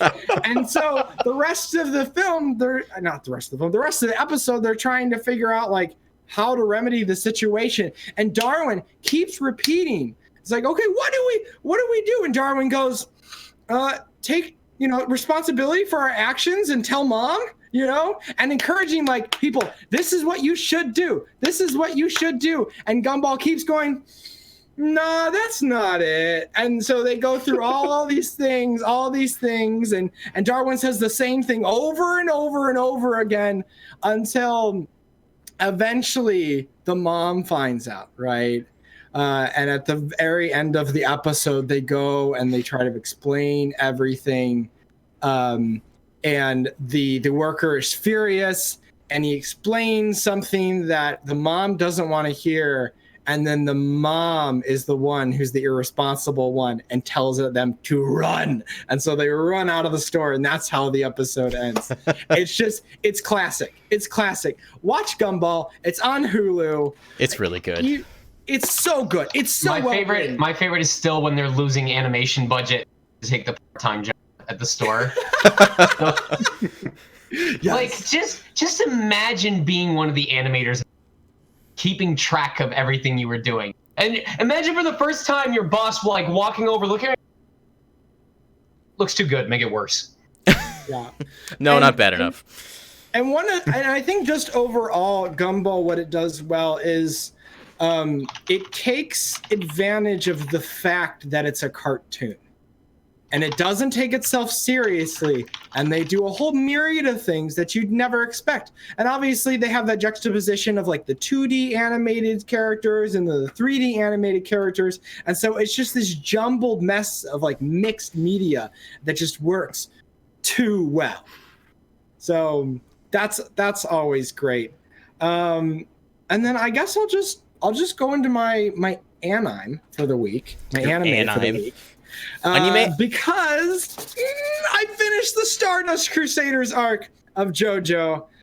So I'm officially on the 4th season. I haven't started the 4th season, but the end of the season got really rough because people just started dying. And they really sell the power that Dio has, and I don't necessarily want to spoil it. But obviously, it turns out you find out that you're in this hopeless situation. There's no way that any of these characters could deal, with this baddie. And all of a sudden, they find a way, little by little, after a bunch of other people have died. But I'm excited for the next arc because the current JoJo, Kujo Jotaro, is apparently has an illegitimate son, and that's the next JoJo for the next arc. And it's so like it fits the character, and I love the contrast between all the different arcs and the different JoJos, because they're all like very different. Especially like the first JoJo, very much a gentleman, and then you get Joseph Joestar, and then he's a little bit, he's just doesn't really care, he's a jokester, and then Kujo Jotaro, he's just, I don't care about anybody, and my mom's a bee, and I'm a real bad dude, and I love it. So it makes sense that he'd have an illegitimate son, and like the other people got, like the other two JoJo's got married and had like kids, but he's like, nope, I messed around with a lady, and here's the next arc. So that's where I'm at with that. I can't recommend it enough. Guys, you gotta watch JoJo. You gotta watch JoJo. I swear that's gonna happen, but if I never watch the 3 episodes of My Hero I'm behind on, I might never make it. It's an hour and a half, man. Not even. It's like an hour. I know. Who has time though? It's like There's so much I could do with an hour and a half. It's like the self-fulfilling prophecy where I feel shame every time I get a week behind, but also knowing that it wouldn't be that much of a commitment to catch up. But then it grows larger the more times I put it off, and the guilt gets worse. Eventually I'll catch up. It's like I stopped watching Naruto Shippuden for like over a year. You should watch. You have to watch the spin-off series Boruto's Dad. I am. I heard good things about that one. Boruto's Dad. Yeah, definitely. I have all that on DVD. The fact that we've made that joke on the show before. Speaking of like long form anime and older anime, I've been watching the Pokemon Twitch. Sun Moon? Oh, not Sun and Moon. Yeah, the Twitch Marathon. Okay. That. Thank you. Marathon escaped me. My entire vocabulary. Yeah, I just like keep it on in the background while I do some work, and I'm like 50 episodes deep now. I'm surprised like how quickly I got that far. But they do like 8 hours of episodes a day on weekdays, and then on Friday they do a rerun of I don't know if they do like a rerun of the whole week or if just like a day or two. But it's been nice to kind of relive Pokemon, especially the Indigo League. I own the entire Indigo League on DVD. In fact, I own all of Pokemon all the way up to the end of the Hoenn League on DVD. Jiminy cricket.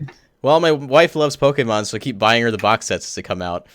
I also love Pokemon, so I guess I fit in that too. But it's kind of nice to not like have to put in a DVD and press play. It's just kind of on, and I just kind of let it go. I like streaming services. I like Twitch. So yeah, it's been a nice distraction. It's one of those comfort shows for me, just something that I'm familiar with and that I can go back to and know I'll have a good time with it. So it's been good for that. It's also always nice to go back and hear Veronica Taylor as Ash and the original cast before they were changed over with Battle Frontier. So yeah, that's all the anime I did. And then Paul, I think you have something. Yeah, so this past week I decided to go back and watch one of my old favorites, Soul Eater. I think like 2 weeks ago, Dream Drop Sword in the chat had tweeted the second opening theme, and fun fact, it's my jam. I love that opening so much. It's a real standout from like just anime openings as a whole that I've experienced in my life. But also the show itself is such a unique show. Like it's hard to describe just how unique this world is, and they just kind of slowly build it out. But like everything has personality, even down to like the sun and moon in the sky. They all have faces, and like I think the moon in particular is like just got blood running down its face. And it's just normal, you know. Yep. It's normal Tuesday stuff for all the characters. Normal Tuesday Don't stuff. Question it. But the premise of the show is you have Meisters and their weapons. The weapons are people, and they transform into the weapons. And their souls connect with their Meister.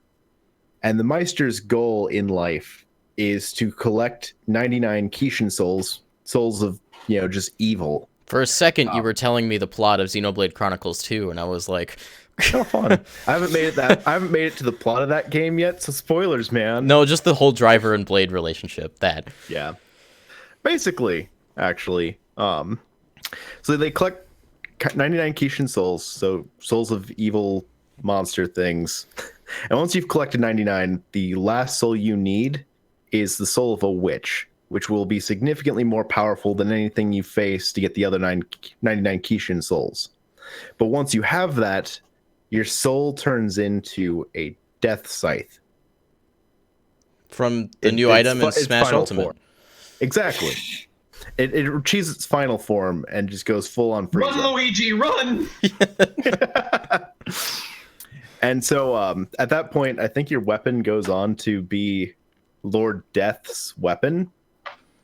Because, wouldn't you know, Death is an actual character in this anime? Of course. He's the headmaster of for all the Meisters. Sure. Why not? But it's an anime that's just so full of personality, and it's just such a unique experience that I just absolutely adore this series. And if I remember correctly, Brandon, Logan, you guys haven't seen it? I have not, no.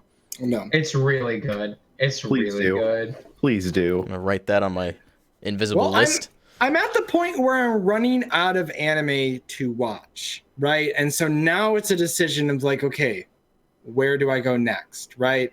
Mhm. And so there's a few considerations, and that might be one of them. Put it on that list. You probably won't regret it. It'd be hard to.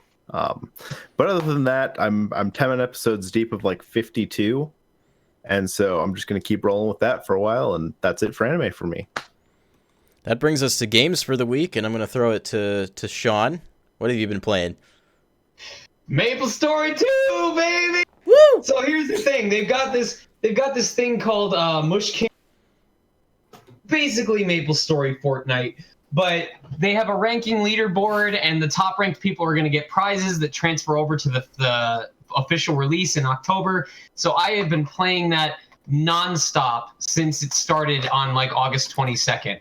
So we're on our second week now. It runs until October 1st. It's what I was doing before this interview. It's what I'm going to be doing after this interview. I'm a very one-note person. Like, I focus on one thing, and that's the thing that I play until I'm done with it. When Etrian 5 came out, it was all I played until I beat it 100%. And that's why I've been working on Mary Skelter, but since Maple Story 2 started up and I hadn't finished Mary Skelter yet, now that's kind of in the background. It's going to get touched. But if I can also use this time to recommend a game to people that they play, Do it. there is a game on the PlayStation 2, which actually got announced, a Twitter account. I think it's RPG Facts or something like that. I'm going to try and find it at my account while I talk about it. There's this PS2 game called Jade Cocoon 2.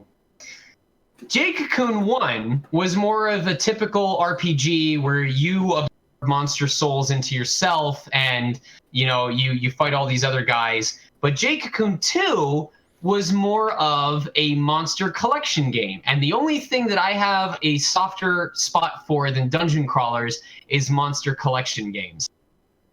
Jade Cocoon 2 made up so much of my young childhood.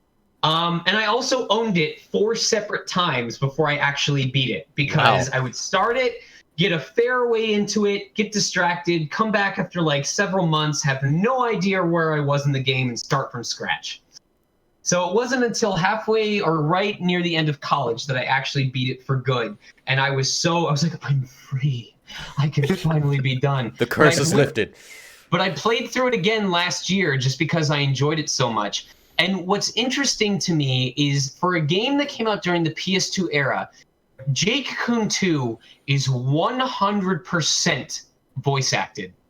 There is not a single box of dialogue that shows up with a character name next to it outside of like a menu screen. Like if you're in a shop menu and the character says, "What do you want to buy?" Sure. If there is a dialogue box with the character name on it, there's a voice attached to it. And there is a lot of dialogue in this game. There are NPCs that you can talk to, like when you meet them in the overworld. All of those dialogue boxes have text, have voiceover to them.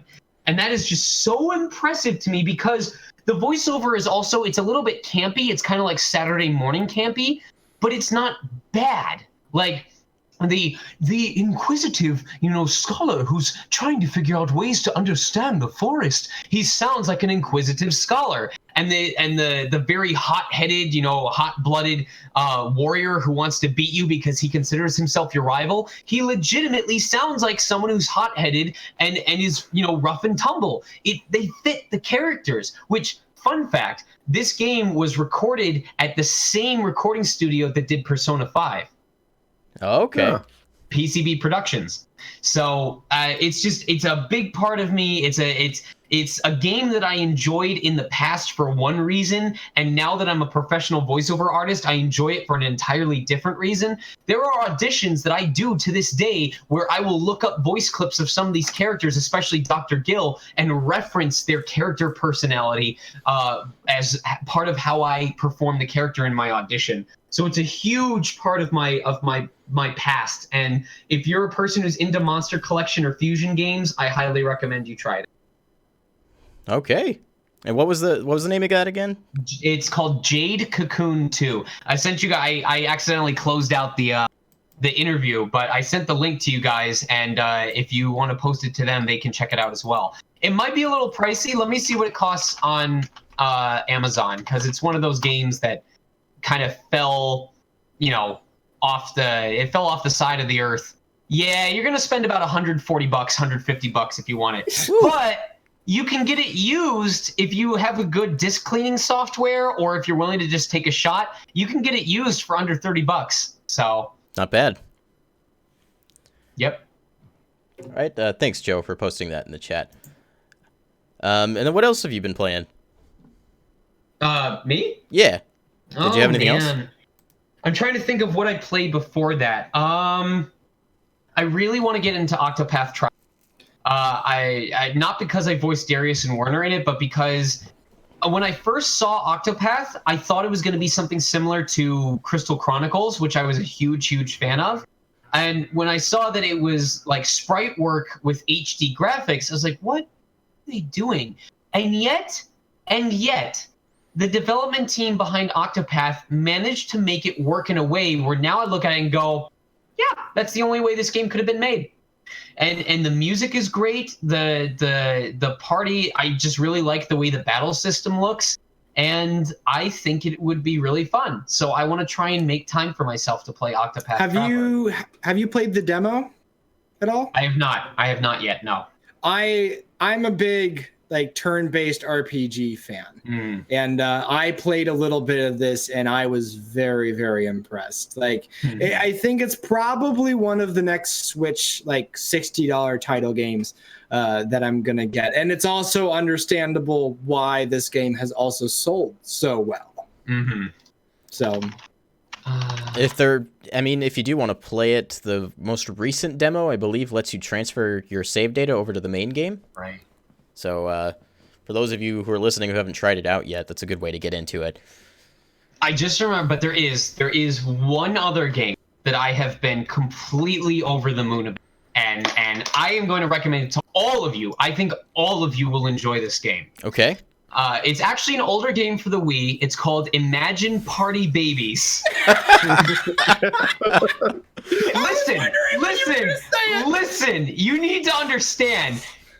Imagine Party Babies allows up to 4 people to play. Literally, everyone in this call could enjoy this game right now. And it's not the same as the past Party Babies, because in the past Party Babies, you had to look after the babies. No, Imagine Party Babies, you are the baby. You're blowing my mind right now. Those of you, listen, you need to hear me out right now, okay? They have such incredible games as Red Light, Green Light. They have games like Push the Swings Hard. They have games like Take on the Big Puzzle, all right? When's the last time you challenged yourself to take on the big puzzle? In the product description, it says, can you prove you're the best babysitter? And the question mark is upside down. That is a diversion of expectations, sir. You can play indoor and outdoor mini games that follow the typical day of a babysitter. I didn't even know, but being a baby involved taking on the big puzzle. But let me tell you, Imagine has subverted my expectations once again. This is a game. They have 30 hilarious mini games. I can't even think of 30 things in my life that are hilarious. But to have 30 mini games that are all individually hilarious? My God, man. My God. Look out for the Break Room Imagine Party Baby It's stream. $8.99, $9 for 30 games guaranteed to have you busting your gut. I spend more than $9 on a routine. This is ultimate value. This is ultimate value. And I'm telling you right now, if I leave this podcast and just one of you experiences the multiplayer mayhem magic of Imagine's Party Babies, I will have blessed this podcast with good gaming taste. Thank you for listening to my TED Talk. Good night. Paul, you realize the game is in your cart and you're about to buy it, right? I feel it. I can see That's it. cute. You think I haven't bought it yet? I will, if they promise to send me video of them playing it, I will purchase a copy of Imagine Party Babies for the first person to tweet me a DM with their name and address and a formal promise that they will record themselves playing Imagine Party Babies and post it publicly. The call's been made. Compelled. I mean, I feel like one of us should definitely do this. I mean, and again, I've seen people make videos about this game, and so I guess it needs to happen. It's been burned into our existence now. This is my fate. I will. Tell you what, I'll send you guys $50 if you'll do it as a live stream on one of your next episodes. I guess we have to, don't we? It'll be here on the 7th. I will pay. We'll call it pizza and partying. You can buy pizza for the three of you. You can all, and you can play Party Babies. Oh man. It's gonna be the Party Baby pizza stream. Paul, did you say you just ordered it? It'll be here on the 7th. That's not a lie. There we go.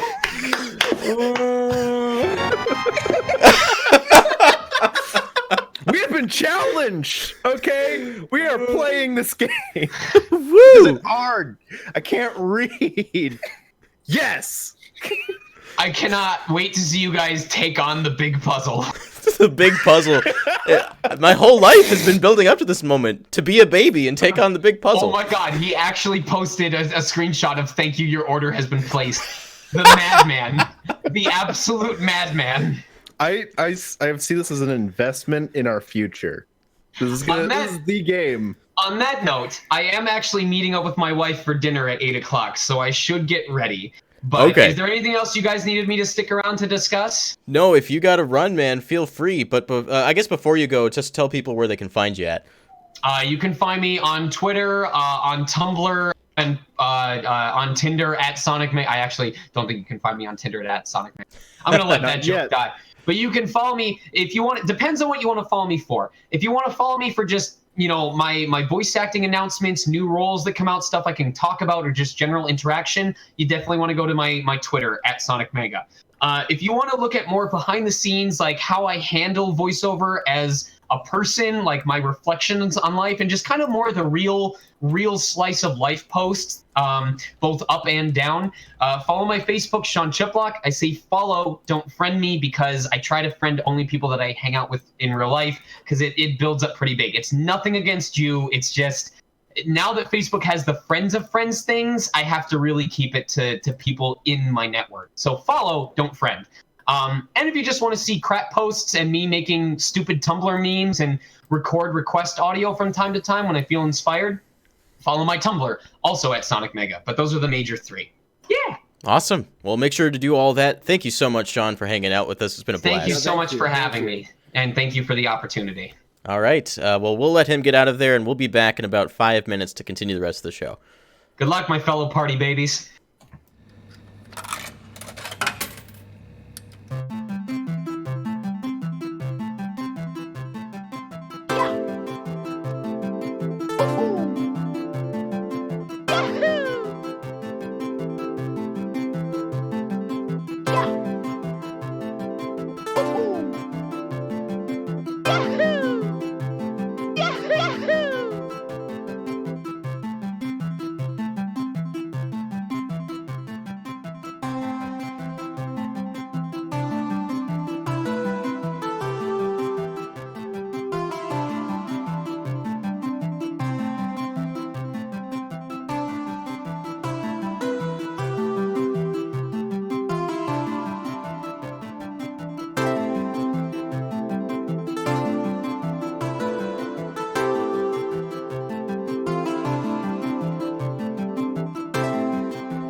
Welcome back to the Breakdown Podcast. We just parted ways with Sean so we could go have dinner with his wife. We want to thank him once again for being on the podcast. It was a great experience for us. I hope it was great for you guys. Lots of great advice in terms of voice acting, a little insight into his career, and what all goes into that entire industry. If you missed that, the VOD for this is going to stay up, as well as this being put on podcast sources later this week. So still an opportunity to hear that conversation. Let's see. I was about to give you the games I played this week, and you're going to hear a lot about Kingdom Hearts, just warning you. I like hearing about Kingdom Hearts, so proceed. I finished playing Kingdom Hearts Chain of Memories. I absolutely loved that game.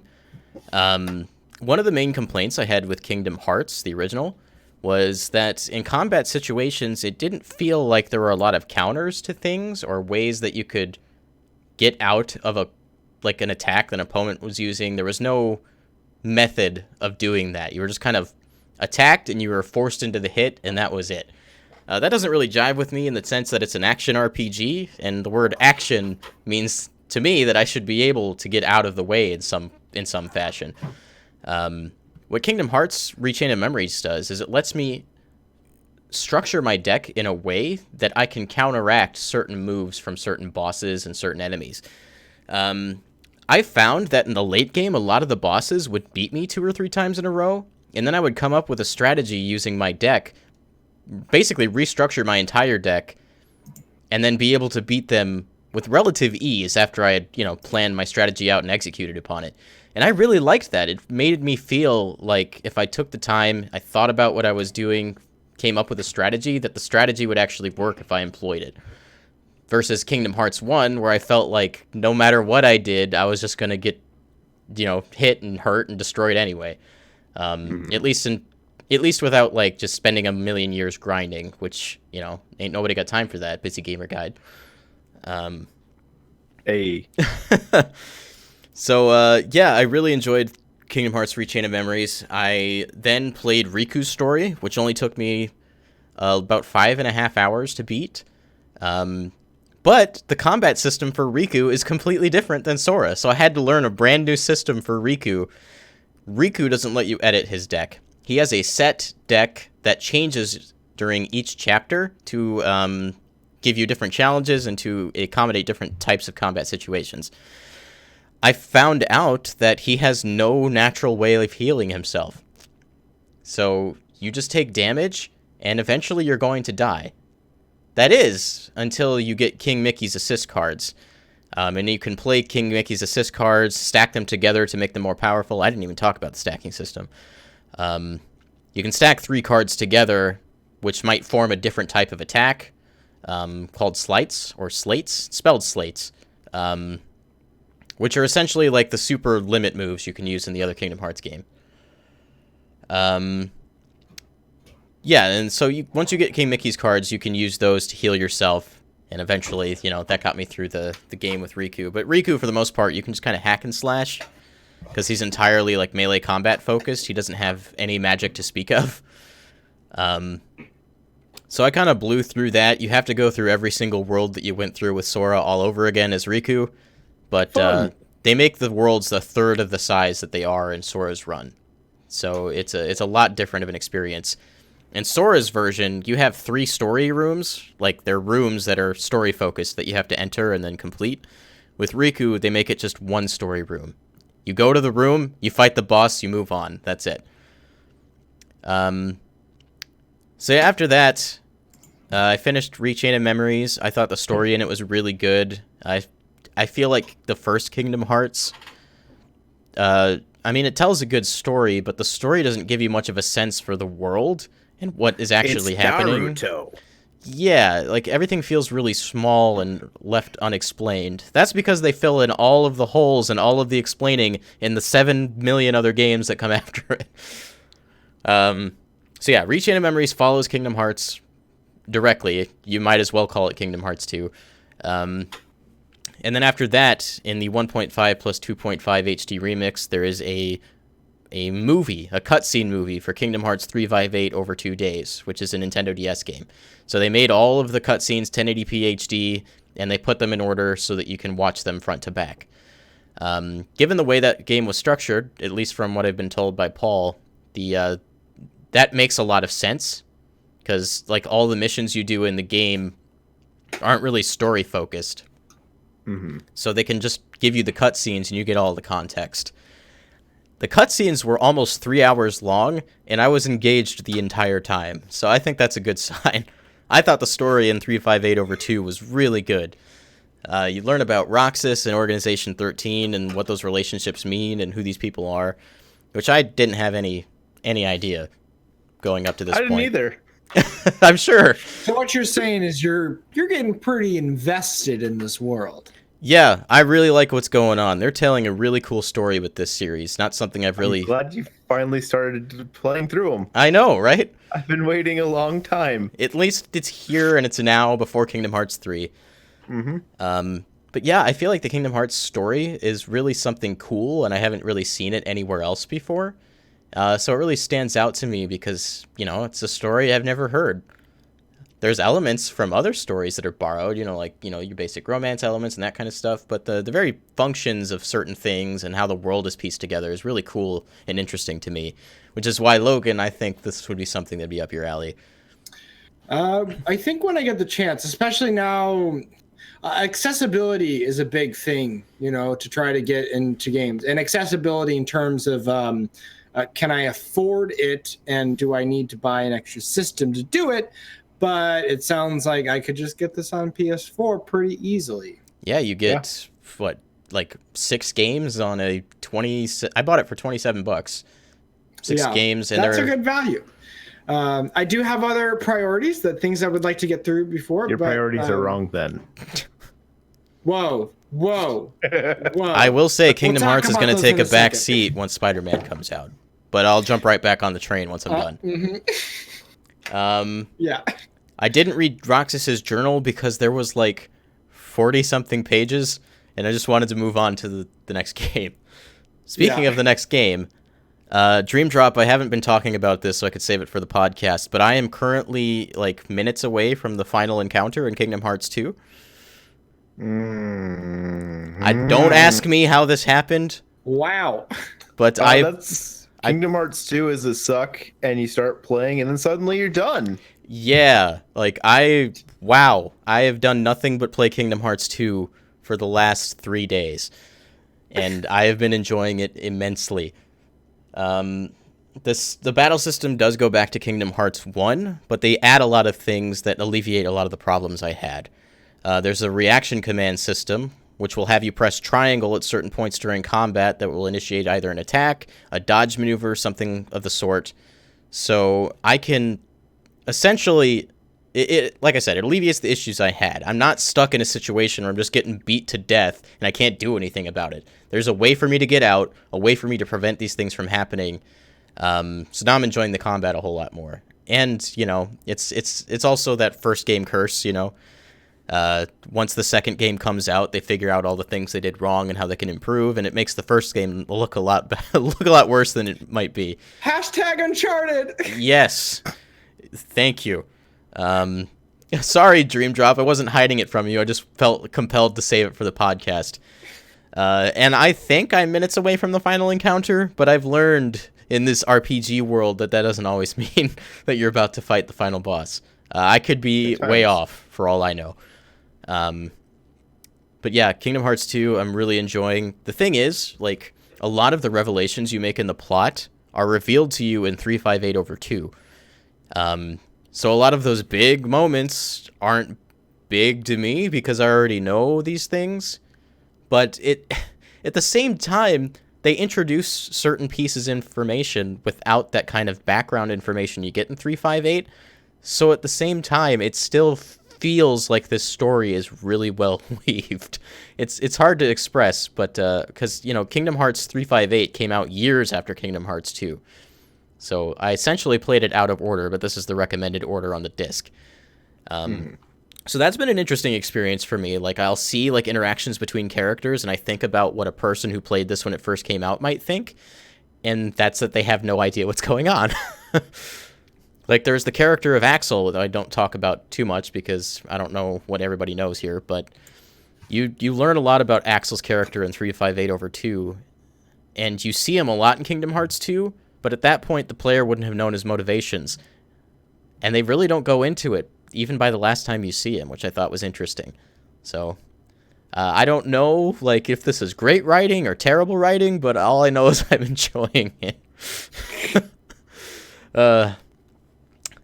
Josiah said, funny how RPGs do that. I was 3 hours away to the end of Persona 5 for 30 hours. Yes. Yes. Dreamdrop says, if you're in the world that never was, you're close to the end, but it might not go down how you think it's going to go down. Okay, well, I'm close to the end, so I might finish it tonight. And yeah, Kingdom Hearts 2 Final Mix is my highlight of the week so far, even though it only encompassed 3 days. Well, I guess that's actually a lot. Yes, it encompassed 3 days worth since our last breakdown podcast. I anticipate I will start Birth by Sleep this week. I don't know if I'll finish it before Spider-Man comes out, but I know you play as 3 different characters. So at the very least, I'd like to have one of their stories done.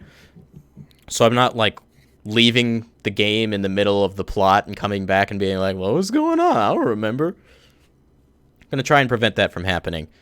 This is actually going a lot faster than I thought it was, but, you know, when I game, I game. It's just how it is. Enough. Yeah. I got through God of War. It just kind of, it happened, and I was like, I finished the game?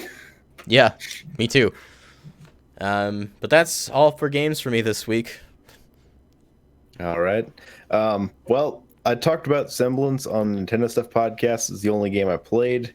I need to play more games. That's why we're gonna start spacing the show out every other week, so that I can actually sit down and play a game. Yeah. But yeah, so I played Semblance. It's still a great game. If you aren't familiar with it, check it out on the eShop. It's a short game. It's also, I think, like $10, so it's not that bad. Check it out. That's Sweet. it for me. All right, Logan. Okay. Well, again, I talked about these games a little bit on Nintendo stuff. Just some really casual stuff, playing more Rocket League, a little bit of Unholy Heights, which again is just this super chill experience. It's $5 on the eShop, and then still cranking my way through Crash Bandicoot 2. So, as a finale for this show, though, I'm going to give you a little bit of an insight to my personal life. I think it's funny how our generation is so comfortable sharing very personal information to the internet. And I don't think that's necessarily a bad thing. And so in this case, I was absent from last week's show because I was in quite a bit of pain. And about halfway through this last week, I had quite the accomplishment happen, and I'm a very, very happy man. And I'm going to let you guys in. This right here, this little thing right here in this little bag caused me a heck of a lot of pain. That being a kidney stone. And I finally passed it. And that's my highlight of the week. And I think that's where we're going to end it. Actually, I did have a quick update from, I think, it was between the 4th and 5th episode of the Breakdown podcast. If you go back and watch, I talk about crashing my car on the way home from Brandon's house. Just hit a patch of gravel, lost control, and went flying into the guardrail and just ruined the front end of my car. And 6 months later, I finally bought a new used car Saturday. So I'm no longer driving my parents' borrowed vehicle. Congratulations, Paul. Welcome to this huge moment. Accomplishment. And I also instant buyer's remorse because I spent so much money. Yeah, that I don't have. It's just one of those purchases that's going to instantly like depreciate in value, you know, and you're still paying what it originally was worth. When I bought my house, they told me I was going to have buyer's remorse, and for a while I believed them. I was like, okay, you know, it's just something that everybody goes through and they'll get over it. Never happened for me. I was always happy with buying this house. So. I'm not happy about some of the protection plans I got upsold on. But so far, it's been 2 days. If tomorrow I decide that I don't like it, I can still take it back to them. But for the most part, like, I got a really good deal. It wasn't until I even got home that I realized just how good of a deal it was, because I thought I was looking at, the smallest car on the lot for the cheapest amount of money. And I ended up getting like a mid-size sedan for the price that I thought I was getting a compact. I don't know how I got them mixed up, because I sat in the back seat and there's leg room. That should have been my clue. But yeah, so big life change for me. Okay. A couple announcements to make before we break. For those of you who are into the big old Nintendo scene and Smash Brothers scene, you'd know that Best Buy is hosting a Super Smash Brothers Ultimate Play session through September and October, and there will be one in Chicago on September the 15th, and from like 10 to 5 or 10 to 7, I forget what, and I will be there. 10 to 7 on Saturday and Sunday. Oh, yeah. 10 to 7 Saturday, 11 to 5 Sunday. And I know I've talked to a couple of you who are fans already that happen to be... In the Discord? Yeah, in our Discord that you should join, link in the description. That you will also be in Chicago. So I'd like to once again reiterate that we can do a Break Room Arcade fan meetup. I know there's a couple of you that, it'd be cool to hang out with, play Smash Ultimate together, and... maybe we'll go somewhere else after the fact and maybe grab something to eat or something. Who knows? But still. So if you're going to be in the Chicago area or if you're going to be there for that, make sure to meet up with us, or at least me. I know I will be there. I think I'm going to be. It comes at an interesting time because it's the day after my birthday, and that is the day before my birthday. I have jury duty, and I don't know how that's going to affect my actual birthday yet. Because if I get on a trial that lasts more than a day, then I have to serve on my birthday. Yeah, there's no way you're making it at that point. Yeah. As for me, it's not out of the cards, but it doesn't seem likely at this point that I'll be making it. So all you're getting is me. You better like me, and if you don't like me, I guess that's it. This crew is going to be the best in the Midwest. Yeah. Hopefully we actually get a chance to play Smash Brothers. I can't imagine that line will be very short, When me and Joe went to play Smash 4, we were in line for almost 6 hours, or maybe it was 6 hours, and we got to play Smash for Wii U for 2 minutes. But it was worth it. So yeah, make sure to look out for that. I'll keep you guys in the know in the Discord. I might tweet it out a couple times too I'll probably tweet it out once I'm actually in Chicago, let you guys know where I'm at. And we'll go from there. But, as we always say, if you liked what you listened to here today, please leave a like on the video. Subscribe to the channel if you haven't to find out when we go live next. We got the Nintendo Stuff podcast, 7:30 p.m. Central Time on Friday, where we talk about all Nintendo's updates and news. Crossing my fingers for a direct announcement tomorrow. We'll see what happens.